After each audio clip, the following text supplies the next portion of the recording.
شهر رمضان الذي أنزل فيه القرآن هدى للناس وبينات من الهدى والفرقان. اعوذ باللہ من الشیطان الرجیم. بسم اللہ الرحمن الرحیم. ربی اشرح لی صدری ویسر لی امری واحلل عقدۃ من لسانی یفقہوا قولی. السلام علیکم ورحمۃ اللہ وبرکاتہ. کیسے ہیں آپ سب لوگ؟ اللہ رب العزت ہم سب کو بہترین ایمانی حالات میں رکھے. اللہ تعالی ہم سب کی طرف آنے والے ہر شر کو خیر میں بدل دے. اللہ رب العزت ہم سب سے راضی ہو جائے. آمین ثم آمین. 14 پارہ ہے اور اللہ تعالیٰ کی توفیق سے سورہ الحجر کا آغاز کریں گے. سورہ الحجر مکی صورت ہے. اس میں 99 آیات ہے اور 6 رکوعات ہیں. اللہ کے نام سے جو وسیع رحمت والا بہت رحم کرنے والا ہے. الف لام را. یہ کتاب الہی اور قرآن مبین کی آیات ہیں. اگر ہم آیت نمبر 2 کو دیکھیں، پارے کی پہلی آیت ہے 14 پارے کی، اور سورہ الحجر کی آیت نمبر 2 ہے. تو جن لوگوں نے کفر کیا بسا اوقات وہ تمنا کریں گے کاش وہ بھی مسلمان ہوتے. تو یہ بات نبی صلی اللہ علیہ وآلہ وسلم کے لیے بہت امید، بہت خوشی کی بات ہے کہ آپ ہی کا دین غالب آئے گا. کافر بھی اس ٹائم تمنا کریں گے کاش وہ مسلمان ہوتے. حضرت ابو ہریرہ سے روایت ہے کہ نبی صلی اللہ علیہ وآلہ وسلم نے حضرت بلال کو حکم دیا کہ اعلان کرو. حضرت بلال نے اعلان کیا کہ سوائے مسلمان کے کوئی بھی شخص جنت میں داخل نہ ہوگا. اسے صحیح بخاری میں 3026 نمبر پہ روایت کیا گیا ہے اور صحیح مسلم میں 305 نمبر پر. اور ہمیں یہ بات جان لینی چاہیے کہ دین محمد ہی غالب آ کے رہے گا انشاءاللہ تعالی. اور جو کوئی بھی اس دنیا میں عزت چاہتا ہے، مقام چاہتا ہے، مرتبہ چاہتا ہے، بلندیاں چاہتا ہے، تو اسے چاہیے کہ دین حق سے وابستہ ہو جائے. اور دین حق کون سا ہے؟ دین اسلام. جو بھی اللہ کی مضبوط رسی قرآن پاک کو تھام لے گا، دین اسلام کو تھام لے گا، اسے دنیا اور آخرت دونوں جگہوں پہ اللہ رب العزت عزتوں سے نوازیں گے. آیت نمبر 3 ہے، چھوڑو انہیں کھائیں اور فائدے اٹھائیں اور امیدیں انہیں غفلت میں رکھیں سو جلد ہی وہ جان لیں گے. یہ آیت ہمیں اس طرف اشارہ کرتی ہے کہ جو دنیا میں لوگ ہیں، جو یہ والی کیٹیگری کے لوگ ہیں جو کہتے ہیں بس کھائیں پئیں انجوائے کریں اور یہی زندگی ہے، آگے کس نے دیکھا ہے. تو یہ زندگی بالکل جانوروں والی ہے. کیونکہ جانور ہے وہ کھاتا ہے، پیتا ہے، سوتا ہے اور اپنی جو ہے وہ جسمانی ضروریات کو پورا کرتا ہے. انسان کو اللہ تعالیٰ نے اپنا نائب بنا کر بھیجا تھا. جب حضرت آدم علیہ السلام کو پیدا کیا تھا تو اپنا نائب بنایا تھا. فرشتوں سے کہا تھا اللہ رب العزت نے کہ میں زمین پر اپنا نائب بنا رہا ہوں، اپنا خلیفہ بنا رہا ہوں. ایک ایسا انسان کو با مقصد زندگی دی کہ تمہیں میں نے کتاب دی ہے، رسول بھیجے ہیں، تقوی اور فجور تمہارے دل میں القاء کر دیا ہے. اب تم نے ایسی زندگی گزارنی ہے کہ بعد میں تم جنت کے حقدار ٹھہرو. تو مسلمان یا انسان وہ ایک مقصد لے کر زندگی میں آیا ہے. جو بے مقصد پھر رہے ہیں، وہ جانوروں والی زندگی گزار رہے ہیں، تو وہ اپنی غفلت میں رہیں گے. لیکن اللہ تعالیٰ کیا فرما رہے ہیں؟ وہ جلد ہی جان لیں گے. آیت نمبر 4 ہے، ہم نے کسی بھی بستی کو ہلاک نہیں کیا مگر ان کی ایک مقرر مدت لکھی ہوئی تھی. کوئی امت اپنی مقرر مدت سے نہ آگے بڑھ سکی اور نہ پیچھے رہ سکی. اور انہوں نے کہا اے وہ شخص جس پر ذکر نازل کیا گیا ہے، بلا شبہ تو دیوانہ ہے. کیوں نہیں تو ہمارے پاس فرشتوں کو لے آتا اگر تو واقعی سچے لوگوں میں سے ہے. ہم فرشتوں کو حق کے ساتھ ہی نازل کرتے ہیں اور اس وقت انہیں مہلت نہیں دی جاتی. بے شک ہم نے ہی اس ذکر کو نازل کیا ہے اور بلا شبہ ہم ہی اس کی حفاظت کرنے والے ہیں. اچھا، یہاں پہ اللہ رب العزت فرما رہے ہیں کہ کوئی بھی اگر امت ہے نا یا کوئی بھی بستی ہے، ہم نے اس کو ایک مدت دینی ہے، اس کو کتاب دی ہے، ادھر پیغمبر آئے ہیں اور ادھر جو ہے پیغمبر کو معجزات بھی دیے ہیں. میں ایسے ہی نہیں کوئی بستی تباہ کر دیتا. اس بستی کو ساری جو ہے نا وہ دیتا ہوں، پیغمبر، کتاب، ہدایت کے راستے. اور جب وہ نہ مانے تو پھر ایک مقررہ مدت کے تحت وہ بستیاں تباہ ہو جاتی ہیں. پھر یہاں پہ اعتراض لوگوں کا یہ بھی آ رہا ہے کہ جو کفار مکہ تھے یا قریش کے لوگ تھے وہ رسول اللہ کو یہ کہتے تھے کہ آپ کی جگہ کوئی فرشتہ کیوں نہیں نازل ہو گیا. آپ ہی کو کیوں اللہ تعالیٰ نے کتاب دے کر جو ہے وہ بھیجا ہے؟ تو یہ وہ لوگ ایسے بہانے کرتے ہیں جنہوں نے دین کو قبول نہیں کرنا ہوتا، اور اللہ تعالیٰ نے پھر ان کو یہ چیلنج بھی دیا تھا کہ اگر آپ لوگ اس صورت یا کوئی ایک آیت قرآن کی بنا کے لے آؤ تو میں جو ہے نا وہ مان جاؤں کہ آپ لوگ بھی کوئی، یعنی کہ اللہ تعالیٰ نے نبی صلی اللہ علیہ وسلم کو یہ کہا کہ آپ ان کو یہ چیلنج دو، کیونکہ اللہ رب العزت کو پتا تھا کہ یہ چیلنج کوئی بھی پورا نہیں کر سکے گا۔ اسی طرح اللہ تعالیٰ نے سورہ زخرف میں فرمایا، پھر کیوں نہ اس پر سونے کے کنگن اتارے گی اور فرشتے اس کے ساتھ جمع ہو کر کیوں نہ آئے۔ یعنی کہ یہ اعتراضات تھے قریش کے اور کفار مکہ کے، وہ صرف ایمان نہیں لانا چاہتے تھے، وہ صرف بہانے تلاش کر رہے تھے، اسی لیے ان بہانوں کی وجہ سے وہ طرح طرح کی باتیں رسول اللہ کو کرتے تھے، صرف کہ وہ ایمان نہ لا سکیں۔ آیت نمبر 9 ہے، بے شک ہم ہی نے اس ذکر کو نازل کیا ہے اور بلا شبہ ہم ہی اس کی حفاظت کرنے والے ہیں۔ یہ اللہ تعالیٰ نے نبی صلی اللہ علیہ وسلم کے ذریعے ہم سب کو بتا دیا ہے کہ یہ جو قرآن پاک ہے یہ اللہ تعالیٰ نے نازل کیا، اور اس کی حفاظت کا ذمہ بھی اللہ تعالیٰ کا ہے، اور قیامت تک کوئی بھی انسان اس کتاب کے اندر ایک پوائنٹ کی بھی رد و بدل نہیں کر سکتا، کیونکہ یہ اللہ تعالیٰ کا وعدہ ہے اور اللہ تعالیٰ ہی اس کی حفاظت کرنے والے ہیں۔ اور تم سے پہلے بہت سی قوموں میں سے ہم نے کئی رسول بھیجے ہیں، اور ان کے پاس جو رسول بھی آتا وہ اس کا مذاق اڑاتے تھے، اسی طرح ہم اس کو مجرموں کے دلوں میں داخل کرتے ہیں اور وہ اس پر ایمان نہیں لائیں گے، اور بلا شبہ پہلے لوگوں کا بھی یہی طریقہ گزر چکا ہے۔ اور اگر ہم ان پر آسمان کا کوئی دروازہ کھول دیں اور وہ اس میں چڑھنا شروع کر دیں تو بھی وہ کہیں گے بلا شبہ ہماری آنکھوں کو دھوکہ دیا گیا ہے، بلکہ ہم لوگوں پر جادو کیا گیا ہے۔ سورہ یاسین میں اللہ رب العزت فرماتے ہیں کہ ہائے افسوس بندوں کے حال پر، ان کے پاس جو بھی رسول آیا وہ اس کا مذاق ہی اڑاتے تھے۔ تو جتنے بھی پیغمبر پیچھے گزرے، جن لوگوں کے اوپر تباہی آئی، ان کا وتیرہ یہی رہا تھا کہ انہوں نے پیغمبروں کا مذاق اڑایا تھا۔ اور آج بھی اللہ تعالیٰ کہہ رہے ہیں جن لوگوں نے ایمان لانا ہے ان کو کسی ہیلے بہانے یا انہیں کسی معجزے کی ضرورت نہیں رہتی۔ کیا ابو بکر صدیق یا حضرت خدیجہ رضی اللہ تعالیٰ عنہ نے کوئی معجزہ مانگا تھا؟ یہ سابقون الاولون میں سے تھے، انہوں نے سنا اور اطاعت کی۔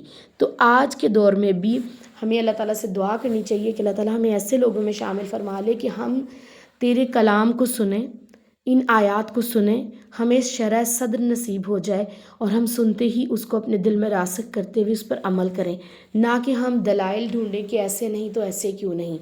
اگر ہم رکوع کے موضوع کو دیکھیں، رکوع نمبر 1 کا موضوع ہے ایمان و تکذیب پر تبصرہ، اور مقصد زندگی کیا ہے؟ قرآن پاک کو اپنے سینے میں محفوظ کرنے کی کوشش کرنی ہے انشاءاللہ تعالیٰ۔ کامیاب لوگ کون ہوتے ہیں؟ جو اطاعت گزار ہیں، جو سچے ہیں۔ اور ناکام لوگ کون ہیں؟ جو کفر کرتے ہیں، غفلت میں پڑے ہوئے ہیں، جھوٹی امیدیں رکھتے ہیں اور رسولوں کو دیوانہ کہتے ہیں اور ان کا مذاق اڑاتے ہیں۔ رکوع نمبر 1 کو دیکھتے ہوئے ہم نے کیا ارادہ کرنا ہے کہ انشاءاللہ تعالیٰ جھوٹی امیدوں سے بچنا ہے اور اللہ تعالیٰ کے دین کے اوپر عمل کرنا ہے اور اپنی زندگی کو بامقصد بنانا ہے انشاءاللہ تعالیٰ۔ سورہ الحجر ہے، پارہ نمبر 14 ہے، اور رکوع نمبر 2 کو ہم دیکھتے ہیں آیت نمبر 16۔ اور ہم نے آسمان میں برج بنائے ہیں، ہم نے اسے دیکھنے والوں کے لیے مزین کر دیا ہے۔ یعنی کہ اللہ تعالیٰ نے یہ جو چاند، سورج، ستارے اور یہ جو آسمان، یہ جو بہت خوبصورت زمین اور آسمان بنایا ہے، یہ اللہ تعالیٰ نے کہا ہے کہ ہم نے انسان کے لیے سجا دیے ہیں، اور پھر ہم نے ہر شیطان مردود سے اس کی حفاظت کی ہے۔ یعنی کہ جو شیطان ہے نا وہ آسمان پہ جاتے ہیں، اور شیطان کے جو ساتھی ہیں وہ آسمان کی طرف جاتے ہیں اور اللہ تعالیٰ اور فرشتوں کے درمیان جو بات چیت ہو رہی ہوتی ہے وہ سننے کی کوشش کرتے ہیں۔ تو اللہ تعالیٰ کیا فرماتے ہیں آیت نمبر 18 میں، مگر جو چوری چھپے کان لگاتا ہے تو ایک روشن شعلہ اس کا پیچھا کرتا ہے۔ حضرت عائشہ رضی اللہ تعالیٰ عنہ سے روایت ہے، انہوں نے فرمایا کہ اللہ کے نبی کہ جو کاہن ہوتا ہے وہ ہمیں بعض چیزیں بیان کرتا ہے، ہم اسے ویسا ہی پاتے ہیں۔ پھر آپ صلی اللہ علیہ وسلم نے فرمایا، ایک بات سچی ہوتی ہے جس کو کوئی جن جو ہے وہ فرشتوں سے اچک لیتا ہے، پھر اپنے کانوں سے کاہن کے کان میں ڈال دیتا ہے، پھر وہ کاہن اس میں 100 جھوٹ ملا کر اضافہ کر کے انسان کو بتاتا ہے۔ یہ مسلم کی روایت ہے، اور اس سے ہمیں پتہ چلتا ہے کہ یہ جو شیطان ہوتے ہیں نا، یہ کوئی بات، تھوڑی سی بات اچک لیتے ہیں، کوئی بات سن لیتے ہیں، پھر وہ جو دنیا میں ادھر جھوٹے اور یہ جو بنے ہوئے ہیں ان کاہنوں کو بتاتے ہیں جو قسمتوں کے حال بتاتے ہیں لوگوں کو، اور وہ لوگ سمجھتے ہیں یہ ساری باتیں سچی ہیں. کوئی ایک بات سچ نکل آتی ہے اور وہ اس کو ہی جو ہے نا فالو کرنا شروع کر دیتے ہیں، اور وہ حالانکہ وہ جھوٹ پہ مبنی باتیں ہوتی ہیں، اور اس طرح سے شیطان انسان کو گمراہ کرتا ہے. تو اللہ تعالیٰ نے جو آسمان بنائے ہیں پھر شیطان کے لیے حفاظت یعنی کہ رکھی ہے کہ وہ اوپر نہ آ سکے. اگر وہ آتا ہے تو کیا ہوتا ہے، ایک روشن شعلہ اس کا پیچھا کرتا ہے اور اس کے اوپر جو ہے وہ چنگاڑی آتی ہے. آیت نمبر 19 ہے، اور ہم نے زمین کو پھیلا دیا ہے اور اس میں پہاڑ گاڑ دیے ہیں اور اس میں ہر چیز مناسب مقدار سے اگائی ہے، اور ہم نے اس میں تمہاری معیشت کے اسباب بنائے ہیں اور ان کے بھی جنہیں تم روزی نہیں دیتے ہیں، اور کوئی چیز ایسی نہیں جس کے خزانے ہمارے پاس نہ ہوں، اور ہم اسے ایک معلوم مقدار کے ساتھ ہی نازل کرتے ہیں. اور ہم نے بھوجل ہوائیں بھیجیں، پھر آسمان سے پانی اتارا، پھر اس سے تمہیں سیراب کیا، حالانکہ تم اس کو ذخیرہ کرنے والے نہیں ہو. اور بلا شبہ ہم ہی زندگی دیتے ہیں اور ہم ہی موت دیتے ہیں اور ہم وارث ہیں. اور یقیناً ہم تم سے پہلے گزرنے والوں کو بھی جانتے ہیں اور ہم بعد میں آنے والوں کو بھی جانتے ہیں، اور یقیناً آپ کا رب ان سب کو اکٹھا کرے گا. بلا شبہ وہ بڑا دانا ہے، بڑے علم والا ہے. رکوع کا موضوع ہے انسان کو متوازن رہنا چاہیے، اور مقصد زندگی کیا ہے، اللہ تعالیٰ کی ذات و صفات میں غور و فکر کرنا ہے. انشاءاللہ کامیاب ہوتے ہیں وہ لوگ جو اللہ تعالیٰ کی کائنات پر غور و فکر کرتے ہیں، اور ناکام ہیں وہ لوگ جو شیطان کے پیچھے لگ کر کاہنوں کے پاس جاتے ہیں، جادوگروں کے پاس جاتے ہیں اور فال نکالنے والوں کے پاس جاتے ہیں. ہم نے کیا ارادہ کرنا ہے، انشاءاللہ تعالیٰ کائنات پر غور و فکر کرتے ہوئے جو ہے وہ اپنے زندگی کا سبق سیکھنا ہے، اپنے اصول و ضوابط جو ہے وہ زندگی گزارنے کے بنانے ہیں. ہمیں اپنی ایک لائن جو ہے وہ ڈرا کرنی ہے کہ ہم نے حق کے راستے پہ کیسے چلنا ہے اور ہم نے شیطان کے راستے سے کیسے دور رہنا ہے انشاءاللہ تعالیٰ. رکوع نمبر 3 ہے، سورہ الحجر ہے اور آیت نمبر 26 ہے. ہم نے انسان کو بدبودار کیچڑ سے کھنکھناتی مٹی سے پیدا کیا ہے. یہاں پہ دیکھیے کہ انسان کو اللہ تعالیٰ نے اس کی اوقات بھی بتائی ہے کہ وہ ایک بدبودار مٹی، ایک بدبودار کیچڑ سے پیدا ہوا ہے، اور پھر انسان کیوں زندگی میں زمین پر اتنا اکڑ کر چلتا ہے. آیت نمبر 27 ہے، اور اس سے پہلے جنوں کو ہم نے آگ کی لپیٹ سے پیدا کیا ہے. حضرت عائشہ سے روایت ہے کہ اللہ رب العزت نے فرشتوں کو نور سے بنایا، شیطان کو آگ سے بنایا اور انسان کو مٹی سے بنایا ہے. یہ مسلم کی روایت ہے 7485 نمبر پر. اور اللہ تعالیٰ نے بتایا ہے انسان کو ادھر کہ اسے غور و فکر کرنا چاہیے، اپنی تخلیق پر غور کرنا چاہیے کہ ہم نے اسے کس طرح سے پیدا کیا ہے. آیت نمبر 28 ہے، اور جب تیرے رب نے فرشتوں سے کہا کہ یقیناً میں بدبودار کیچڑ سے کھنکھناتی مٹی سے ایک انسان پیدا کرنے والا ہوں، پھر جب میں اسے ہموار کر دوں اور اپنی روح سے اس میں پھونک دوں تو اس کے آگے سجدہ کرتے ہوئے گر جانا. چنانچہ ان سب کے سب فرشتوں نے سجدہ کیا مگر ابلیس نے انکار کر دیا کہ وہ سجدہ کرنے والوں کے ساتھ ہو. اللہ تعالیٰ نے فرمایا، اے ابلیس تجھے کیا ہوا کہ تو سجدہ کرنے والوں کے ساتھ شامل نہ ہوا؟ اس نے کہا، میں ایسا نہیں ہوں کہ اس انسان کو سجدہ کروں جس کو تو نے بدبودار کیچڑ سے کھنکھناتی مٹی سے پیدا کیا ہے. یہاں سے ہمیں پتہ چلتا ہے ان آیات سے کہ شیطان جو ہے، ابلیس جو ہے، وہ پہلے دن سے ہی ہم سے نفرت کرتا ہے، اور وہ کبھی بھی نہیں چاہتا کہ انسان جو ہے وہ جنت میں جائے یا اللہ کا محبوب بن جائے. تب خاص طور پر جب اللہ تعالیٰ نے انسان کی خاطر اس کو جو ہے اس پہ لعنت کی، اس کو مردود کہا، اس کو راندہ ہوا کہا، اس کو اپنی رحمت سے دور کر دیا، تو وہ ہمیشہ سے انسان کو قصوروار سمجھتا ہے کہ اس کی وجہ سے میری زندگی جو ہے وہ نعمتوں سے، اللہ کی رحمت سے دور ہوئی، اور وہ چاہتا ہے کہ انسان جو ہے، میں انسان کو اس قدر جو ہے وہ تنگ کروں اور اس قدر برائی پہ آمادہ کروں، اس قدر غلط کاموں پہ اکساؤں کہ یہ بھی میرے راستے پہ چلتا ہوا جہنم رسید ہو جائے. اللہ رب العزت آیت نمبر 34 میں فرماتے ہیں، اللہ تعالیٰ نے فرمایا، پھر یہاں سے نکل جاؤ، بلا شبہ تو رحمت سے محروم کر دیا گیا ہے. تو رحمت سے محروم کرنا کیا ہوتا ہے؟ ہر خیر سے، ہر عزت سے محروم کر دیا جائے. اور بے شک روز جزا تک تجھ پر پھٹکار ہے. اس نے کہا، اے میرے رب پھر مجھے اس دن تک مہلت دینا جب وہ دوبارہ اٹھائے جائیں گے، یعنی کہ قیامت کے دن تک. اللہ تعالیٰ نے فرمایا، بے شک تو مہلت دیے گئے لوگوں میں سے ہے، ایک مقررہ وقت کے دن تک۔ اس نے کہا اے میرے رب جیسا تو نے مجھے بہکایا میں زمین میں ان کو ضرور گناہ سنوار سنوار کر دکھاؤں گا اور میں ان سب کو ضرور بہکاؤں گا۔ تو یہ شیطان نے ایک چیلنج لیا تھا کہ میں گناہ کو ایسا خوبصورت کر کے ایسا مزین کر کے دکھاؤں گا کہ یہ انسان جو ہے وہ بہک جائے گا۔ اور اس کی چھوٹی سی مثال ہم لیتے ہیں کہ اگر ایک بچی ہے، ایک لڑکی ہے، وہ تیار ہوتی ہے تو شیطان اس کو کہتا ہے کہ تم بہت خوبصورت لگ رہی ہو اور تمہارا حسن جو ہے وہ سب کو دکھانے کے لیے ہے، لوگ تمہیں اپریشیٹ کریں گے اور تم تو اللہ کی تخلیق ہو، تمہیں نہیں بلکہ اللہ تعالیٰ کی تخلیق کو اپریشیٹ کیا جا رہا ہے، تو پھر تم کیوں پردہ کرو۔ اسی طرح ایک اگر میں بچے کی بات کروں، جیسے ہم روڈ پہ دیکھتے ہیں ون ویلنگ بچے کر رہے ہیں یا بہت سی برائیوں میں ملوث ہیں، نشہ کر رہے ہیں، آج کل تو اتنا زیادہ ڈرگز اتنا عام ہو گیا، سکولز وغیرہ میں بھی بچے اسموک کر رہے ہوتے ہیں، تو یہ شیطان نے ان کو اسٹیٹس سمبل دے دیا۔ شیطان نے کہا کہ تم بہت خوبصورت لگتے ہو، تم بہت پیارے لگتے ہو، اس نے برائیوں کو مزین کر کے دکھا دیا۔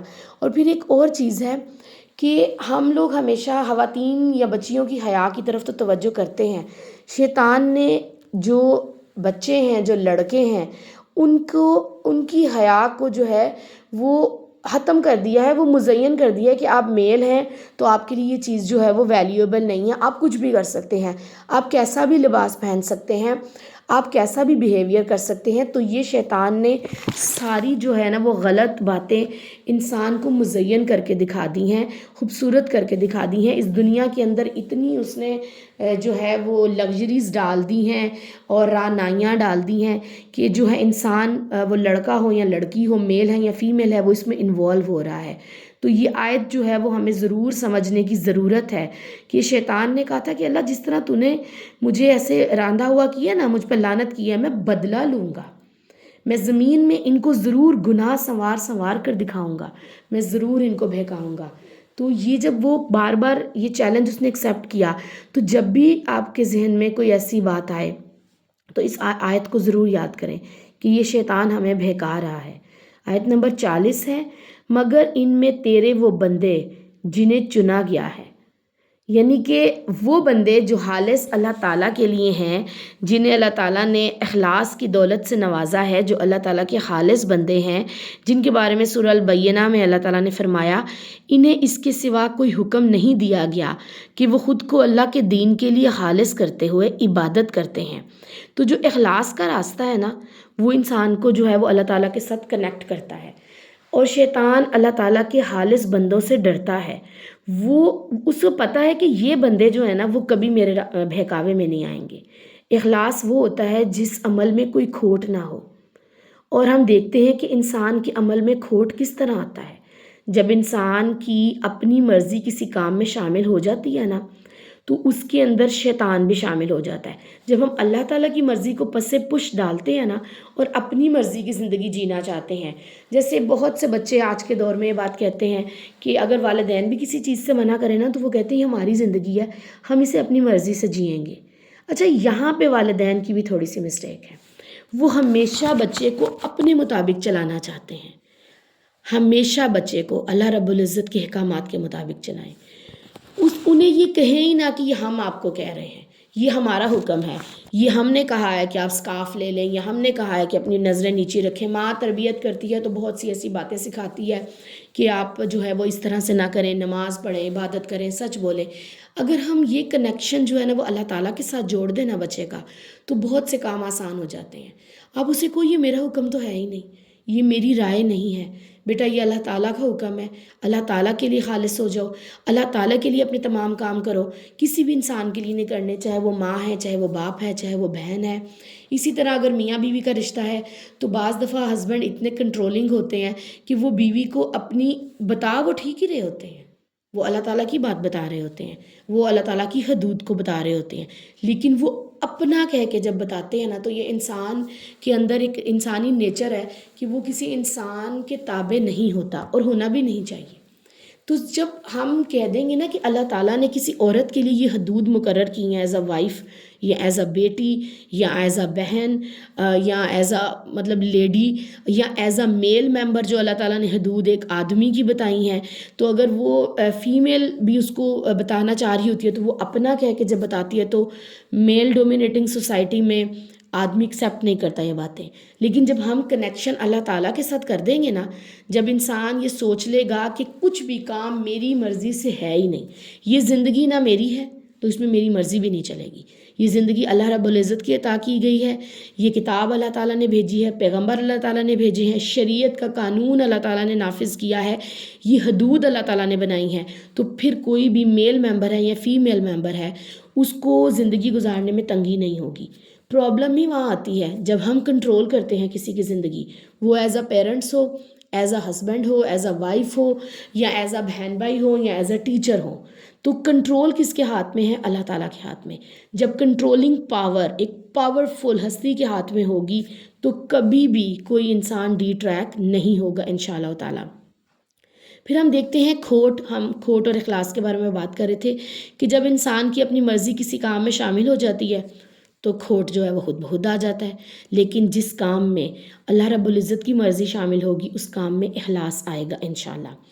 پازیٹیو سوچ سے زندگی جو ہے وہ خالص ہو جاتی ہے اور رب کے قریب ہو جاتی ہے، اور جو نیگیٹو تھاٹس ہیں نا وہ انسان کی زندگی کو کھوٹ والا بناتے ہیں اور وہ اللہ تعالیٰ سے دور بھی کر دیتے ہیں. سوچ کو کنٹرول کرنا ہے انشاءاللہ، اپنی سوچ کو جو ہے نا وہ اللہ تعالیٰ کے کنٹرول میں دینا ہے تو انشاءاللہ تعالیٰ ہم خالص ہو جائیں گے. اور یہ بات یاد رکھنی ہے کہ اعمال کا دار و مدار نیتوں پر ہے، تو اپنی نیت کو خالص کر لیں اللہ تعالیٰ کے لیے. اور خالص ہونے کے لیے کیا کرنا چاہیے؟ 2 باتیں. اپنی سوچ کے اوپر بریک لگائیں، اپنی جو سوچیں آتی ہیں نا کہ ہم یہ کر دیں گے، ہم وہ کر دیں گے، اس پہ بریک لگائیں. اور دوسری چیز، اپنے معاملات کو اللہ تعالیٰ کے حوالے کرنا سیکھ لیں. اگر ہم یہ سیکھ لیں گے نا انشاءاللہ تعالیٰ تو ہمارے بہت سے مسائل حل ہو جائیں گے. آیت نمبر 40 ہے، فرمایا یہ راستہ ہے جو سیدھا مجھ تک پہنچتا ہے. کون سا راستہ؟ اخلاص کا راستہ. بے شک میرے بندوں پر تجھے کوئی اختیار نہیں ہوگا مگر گمراہوں میں سے بعض تیری اتباع کریں گے.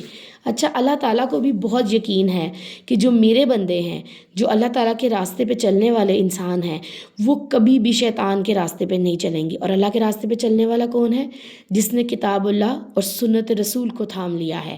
جن لوگوں سے علم گم ہو جاتا ہے ان سے عمل بھی گم ہو جاتا ہے، اور جب علم و عمل گم ہو جاتا ہے تو اللہ تعالیٰ کا راستہ بھی گم ہو جاتا ہے. اس راستے کے اوپر چلنے کا ایک ہی کرائٹیریا ہے کہ ہم اللہ تعالیٰ کی رسی کو مضبوطی سے تھام لیں اور تفرقہ بازی نہ کریں. اور سچا ہی راستہ ہے، صراط مستقیم ہی وہ راستہ ہے، یہی وہی کا راستہ ہے جو اللہ تعالیٰ تک بھی پہنچاتا ہے اور جنت تک بھی انشاءاللہ پہنچائے گا. آیت نمبر 43 ہے، بے شک جہنم ان سب کے وعدوں کی جگہ ہے. کن سب کے؟ جو لوگ برائی کے راستے پہ چلیں گے، جو لوگ گمراہی کے راستے پہ چلیں گے، جو لوگ اخلاص کو چھوڑ کر کھوٹ کے راستے پہ چلیں گے. آیت نمبر 44 ہے، اس کے 7 دروازے ہیں اور ہر دروازے کا ان میں سے تقسیم شدہ حصہ ہے. یعنی کہ کسی دروازے سے کوئی شرابی داخل ہوگا، استغفر اللہ، جہنم میں. کسی دروازے سے کوئی جھوٹا انسان داخل ہوگا، کسی دروازے سے کوئی رب کا نافرمان داخل ہوگا، کسی دروازے سے وہ لوگ بھی داخل ہوں گے جو زمین پر رہتے ہوئے اللہ تعالیٰ کے ناشکری کرتے ہیں، کسی دروازے سے وہ لوگ بھی داخل ہوں گے جو زمین پر رہتے ہوئے فساد برپا کرتے ہیں. اللہ رب العزت سے دعا ہے کہ اللہ تعالیٰ ہمیں اپنے لیے خالص کر لے اور جنت والے لوگوں میں ہمارا شمار کر دے. ہمیں وہ صراط مستقیم عطا فرما دے کہ جس پہ چلتے ہوئے ہم جنت تک پہنچ سکیں. اگر ہم رکوع کے موضوع کی بات کریں تو رکوع نمبر 3 کا موضوع ہے انسانی زندگی کا آغاز اور انجام. اور مقصد زندگی کیا ہے؟ اللہ تعالیٰ کے لیے خود کو خالص کرنا ہے انشاءاللہ. کامیاب ہیں وہ لوگ جو اللہ تعالیٰ کے لیے خود کو خالص کر لیتے ہیں، اور ناکام ہیں وہ لوگ جو شیطان کے بہکاوے میں آتے ہیں اور گمراہ ہو جاتے ہیں. آج ابھی اسی وقت یہ ارادہ کریں کہ اپنی ہر نیت، ہر عمل، ہر کام میں اخلاص پیدا کرنا ہے اور خالص اللہ تعالیٰ کے لیے کرنا ہے. اللہ تعالیٰ ہم سے ہمارے اخلاص کو قبول فرما لے، آمین ثم آمین. رکوع نمبر 4 ہے سورہ الحجر کا اور آیت نمبر 45 ہے. پرہیزگار بلا شبہ باغوں اور چشموں میں ہوں گے، سلامتی اور امن کے ساتھ اس میں داخل ہوں گے، اور ان کے سینوں میں سے بغض ہم کھینچ نکالیں گے۔ وہ آمنے سامنے تختوں پر بھائی بھائی ہوں گے، نہ ہی وہاں انہیں کوئی تھکاوٹ چھوئے گی اور نہ ہی انہیں وہاں سے نکالا جائے گا۔ آپ میرے بندوں کو بتا دیں، بلا شبہ میں بہت بخشنے والا، خوب رحم کرنے والا ہوں۔ یقیناً میرا عذاب وہ دردناک عذاب ہے۔ اور ان کو ابراہیم کے مہمانوں کے بارے میں بتائیں۔ جب وہ اس کے ہاں داخل ہوئے تو کہا سلامتی ہو۔ ابراہیم علیہ السلام نے کہا یقیناً ہم تم سے خوف زدہ ہیں۔ انہوں نے کہا ڈرو نہیں، بلا شبہ ہم آپ کو صاحب علم لڑکے کی خوشخبری دیتے ہیں۔ ابراہیم نے کہا کیا تم مجھے خوشخبری دیتے ہو جبکہ مجھے بڑھاپا آ پہنچا ہے؟ سو تم کس چیز کی خوشخبری دیتے ہو؟ انہوں نے کہا ہم آپ کو حق کے ساتھ خوشخبری دیتے ہیں، لہٰذا آپ مایوس ہو جانے والوں میں سے نہ ہوں۔ ابراہیم نے کہا اور گمراہ لوگوں کے سوا اپنے رب کی رحمت سے کون مایوس ہوتا ہے؟ اس نے کہا اے فرشتوں، پھر تمہاری کیا مہم ہے؟ انہوں نے کہا بلا شبہ ہمیں ایک مجرم قوم کی طرف بھیجا گیا ہے، لوط کے گھر والوں کے سوا، بے شک ہم ان سب کو بچائیں گے، اس کی بیوی کے ماں سوا ہم نے مقدر کر دیا ہے کہ یقیناً وہ پیچھے رہ جانے والوں میں سے ہوگی۔ رکوع کا اگر موضوع دیکھیں تو اعلان رحمت اور عذاب ہے کہ حضرت ابراہیم علیہ السلام کے پاس فرشتے آتے ہیں، ایک طرف انہیں خوشخبری دیتے ہیں اور دوسری طرف وہ حضرت لوط علیہ السلام کی قوم کے لیے جو ہے وہ ایک عذاب کی وعید لے کے آتے ہیں۔ مقصد زندگی کیا ہے؟ دوسروں کے حالات سے انشاءاللہ ہم نے سبق سیکھنا ہے۔ کامیاب ہیں وہ لوگ جو سچے ہوتے ہیں اور اللہ تعالیٰ کے احکامات پر دھیان دیتے ہیں۔ ناکام ہیں وہ لوگ جو شک کرتے ہیں، جو رسوائی کی زندگی گزارتے ہیں اور خواہشات کے نشے میں بہکے ہوئے ہیں۔ ہم نے کیا کرنا ہے ارادہ؟ انشاءاللہ تعالیٰ اللہ تعالیٰ نے جو بھی ہمیں واقعات اور حالات بتائے ہیں قرآن پاک میں، ان سے عبرت حاصل کرتے ہوئے اپنی زندگی کو بہتری کی طرف لے کر جانا ہے انشاءاللہ۔ آیت نمبر 61 ہے، اور جب فرشتے آل لوط کے پاس پہنچے، لوط علیہ السلام نے کہا یقیناً تم لوگ اجنبی ہو۔ انہوں نے کہا بلکہ ہم تمہارے پاس وہ چیز لے کر آئے ہیں جس میں یہ شک کیا کرتے تھے، اور ہم تمہارے پاس حق لائے ہیں، یقیناً ہم بالکل سچے ہیں۔ پھر تم رات کے کسی حصے میں اپنے گھر والوں کے ساتھ نکل جاؤ اور تم ان کے پیچھے پیچھے چلو، اور تم میں سے کوئی پلٹ کر نہ دیکھے، وہاں چلے جاؤ جہاں جانے کا تمہیں حکم دیا جا رہا ہے۔ اور اسے ہم نے یہ فیصلہ پہنچا دیا کہ یقیناً صبح ہوتے ہی ان کی جڑ کاٹ دی جائے گی، یعنی کہ صبح ہوتے ہی اس قوم پر عذاب آ جائے گا۔ اور شہر کے لوگ خوشیاں مناتے ہوئے آ گئے۔ لوط نے کہا یہ لوگ میرے مہمان ہیں، چنانچہ تم مجھے رسوا نہ کرو، اللہ تعالیٰ سے ڈر جاؤ اور مجھے ذلیل نہ کرو۔ انہوں نے کہا کیا ہم نے دنیا کے لوگوں سے تمہیں منع نہیں کیا؟ لوط نے کہا یہ میری بیٹیاں ہیں، اگر تم کرنے ہی والے ہو۔ آپ کی عمر کی قسم، بلا شبہ وہ اپنے نشے میں بہکے ہوئے تھے، یعنی کہ لوط علیہ السلام کی قوم جو ہے وہ بہت زیادہ برائیوں میں ملوث تھی۔ جب فرشتے آئے وہ کسی بھی خوبصورت مرد کو دیکھتے تھے، لڑکوں کو دیکھتے تھے تو وہ ان پر چڑھ دوڑتے تھے۔ یہ ان کی برائی جو تھی، ان کی سوسائٹی میں بہت زیادہ برائی تھی۔ تو حضرت لوط علیہ السلام نے کہا کہ تم اس طرف مت آؤ، تم یہ جو برائیاں کرتے ہو، بلکہ جب فرشتے آئے تو یہ میرے مہمان ہیں اور مہمان کی عزت، ان کی حفاظت حضرت لوط علیہ السلام کی ذمہ داری تھی۔ تو اس لیے انہوں نے کہا کہ جو قوم کی بیٹیاں ہیں تم ان سے سیدھے طریقے سے نکاح کیوں نہیں کرتے ہو اور یہ والے کام کیوں کر رہے ہو؟ یہاں پہ بعد میں ان کی اسی برائی کی وجہ سے اللہ تعالیٰ نے اس بستی کو مکمل طور پر جو ہے وہ الٹ دیا اور ان پر بہت زیادہ عذاب نازل کیا۔ استغفر اللہ۔ آیت نمبر 73 ہے، چنانچہ دن نکلتے ہی انہیں ایک چنگھاڑ نے آ پکڑا، سو ہم نے اس بستی کے اوپر کو اس کے نیچے کر دیا اور ان پر کنکر کے پتھروں کی بارش برسائی۔ یقیناً اس میں غور کرنے والوں کے لیے بڑی نشانیاں ہیں، اور یقیناً وہ بستی ایک سیدھے راستے پر واقع ہے۔ یقیناً اس میں ایمان والوں کے لیے نشانی ہے، اور ایکا والے یقیناً ظالم تھے۔ پھر ہم نے ان سے انتقام لیا، اور یقیناً یہ دونوں بستیاں کھلے راستے پر واقع ہیں۔ اگر ہم رکوع کے موضوع کے حوالے سے دیکھیں تو قوم لوط اور اصحاب ایکا کی تباہی کا تذکرہ ہے، اور رکوع نمبر 5 کا جو ہے مقصد زندگی کیا ہے کہ دوسروں کے حالات سے سبق سیکھنا ہے۔ کامیاب ہیں وہ لوگ جو سچے ہیں، جو اللہ تعالیٰ کی باتوں پر دھیان دیتے ہیں، اور ناکام ہیں وہ لوگ جو مایوس ہوتے ہیں، جو اللہ تعالیٰ سے نہیں ڈرتے، بغض رکھتے ہیں، اپنی خواہشات کے نشے میں گم رہتے ہیں۔ ہم نے کیا کرنا ہے کہ اللہ تعالیٰ کی رحمت سے کبھی مایوس نہیں ہونا، اور ان واقعات سے عبرت حاصل کرتے ہوئے اپنے اعمال کو بہتر بنانے کی کوشش کرنی ہے انشاءاللہ تعالیٰ۔ رکوع نمبر 6 ہے، اور سورہ الحجر کا جو ہے یہ آخری رکوع ہے، پارہ نمبر 14 ہے، آیت نمبر 80 ہے۔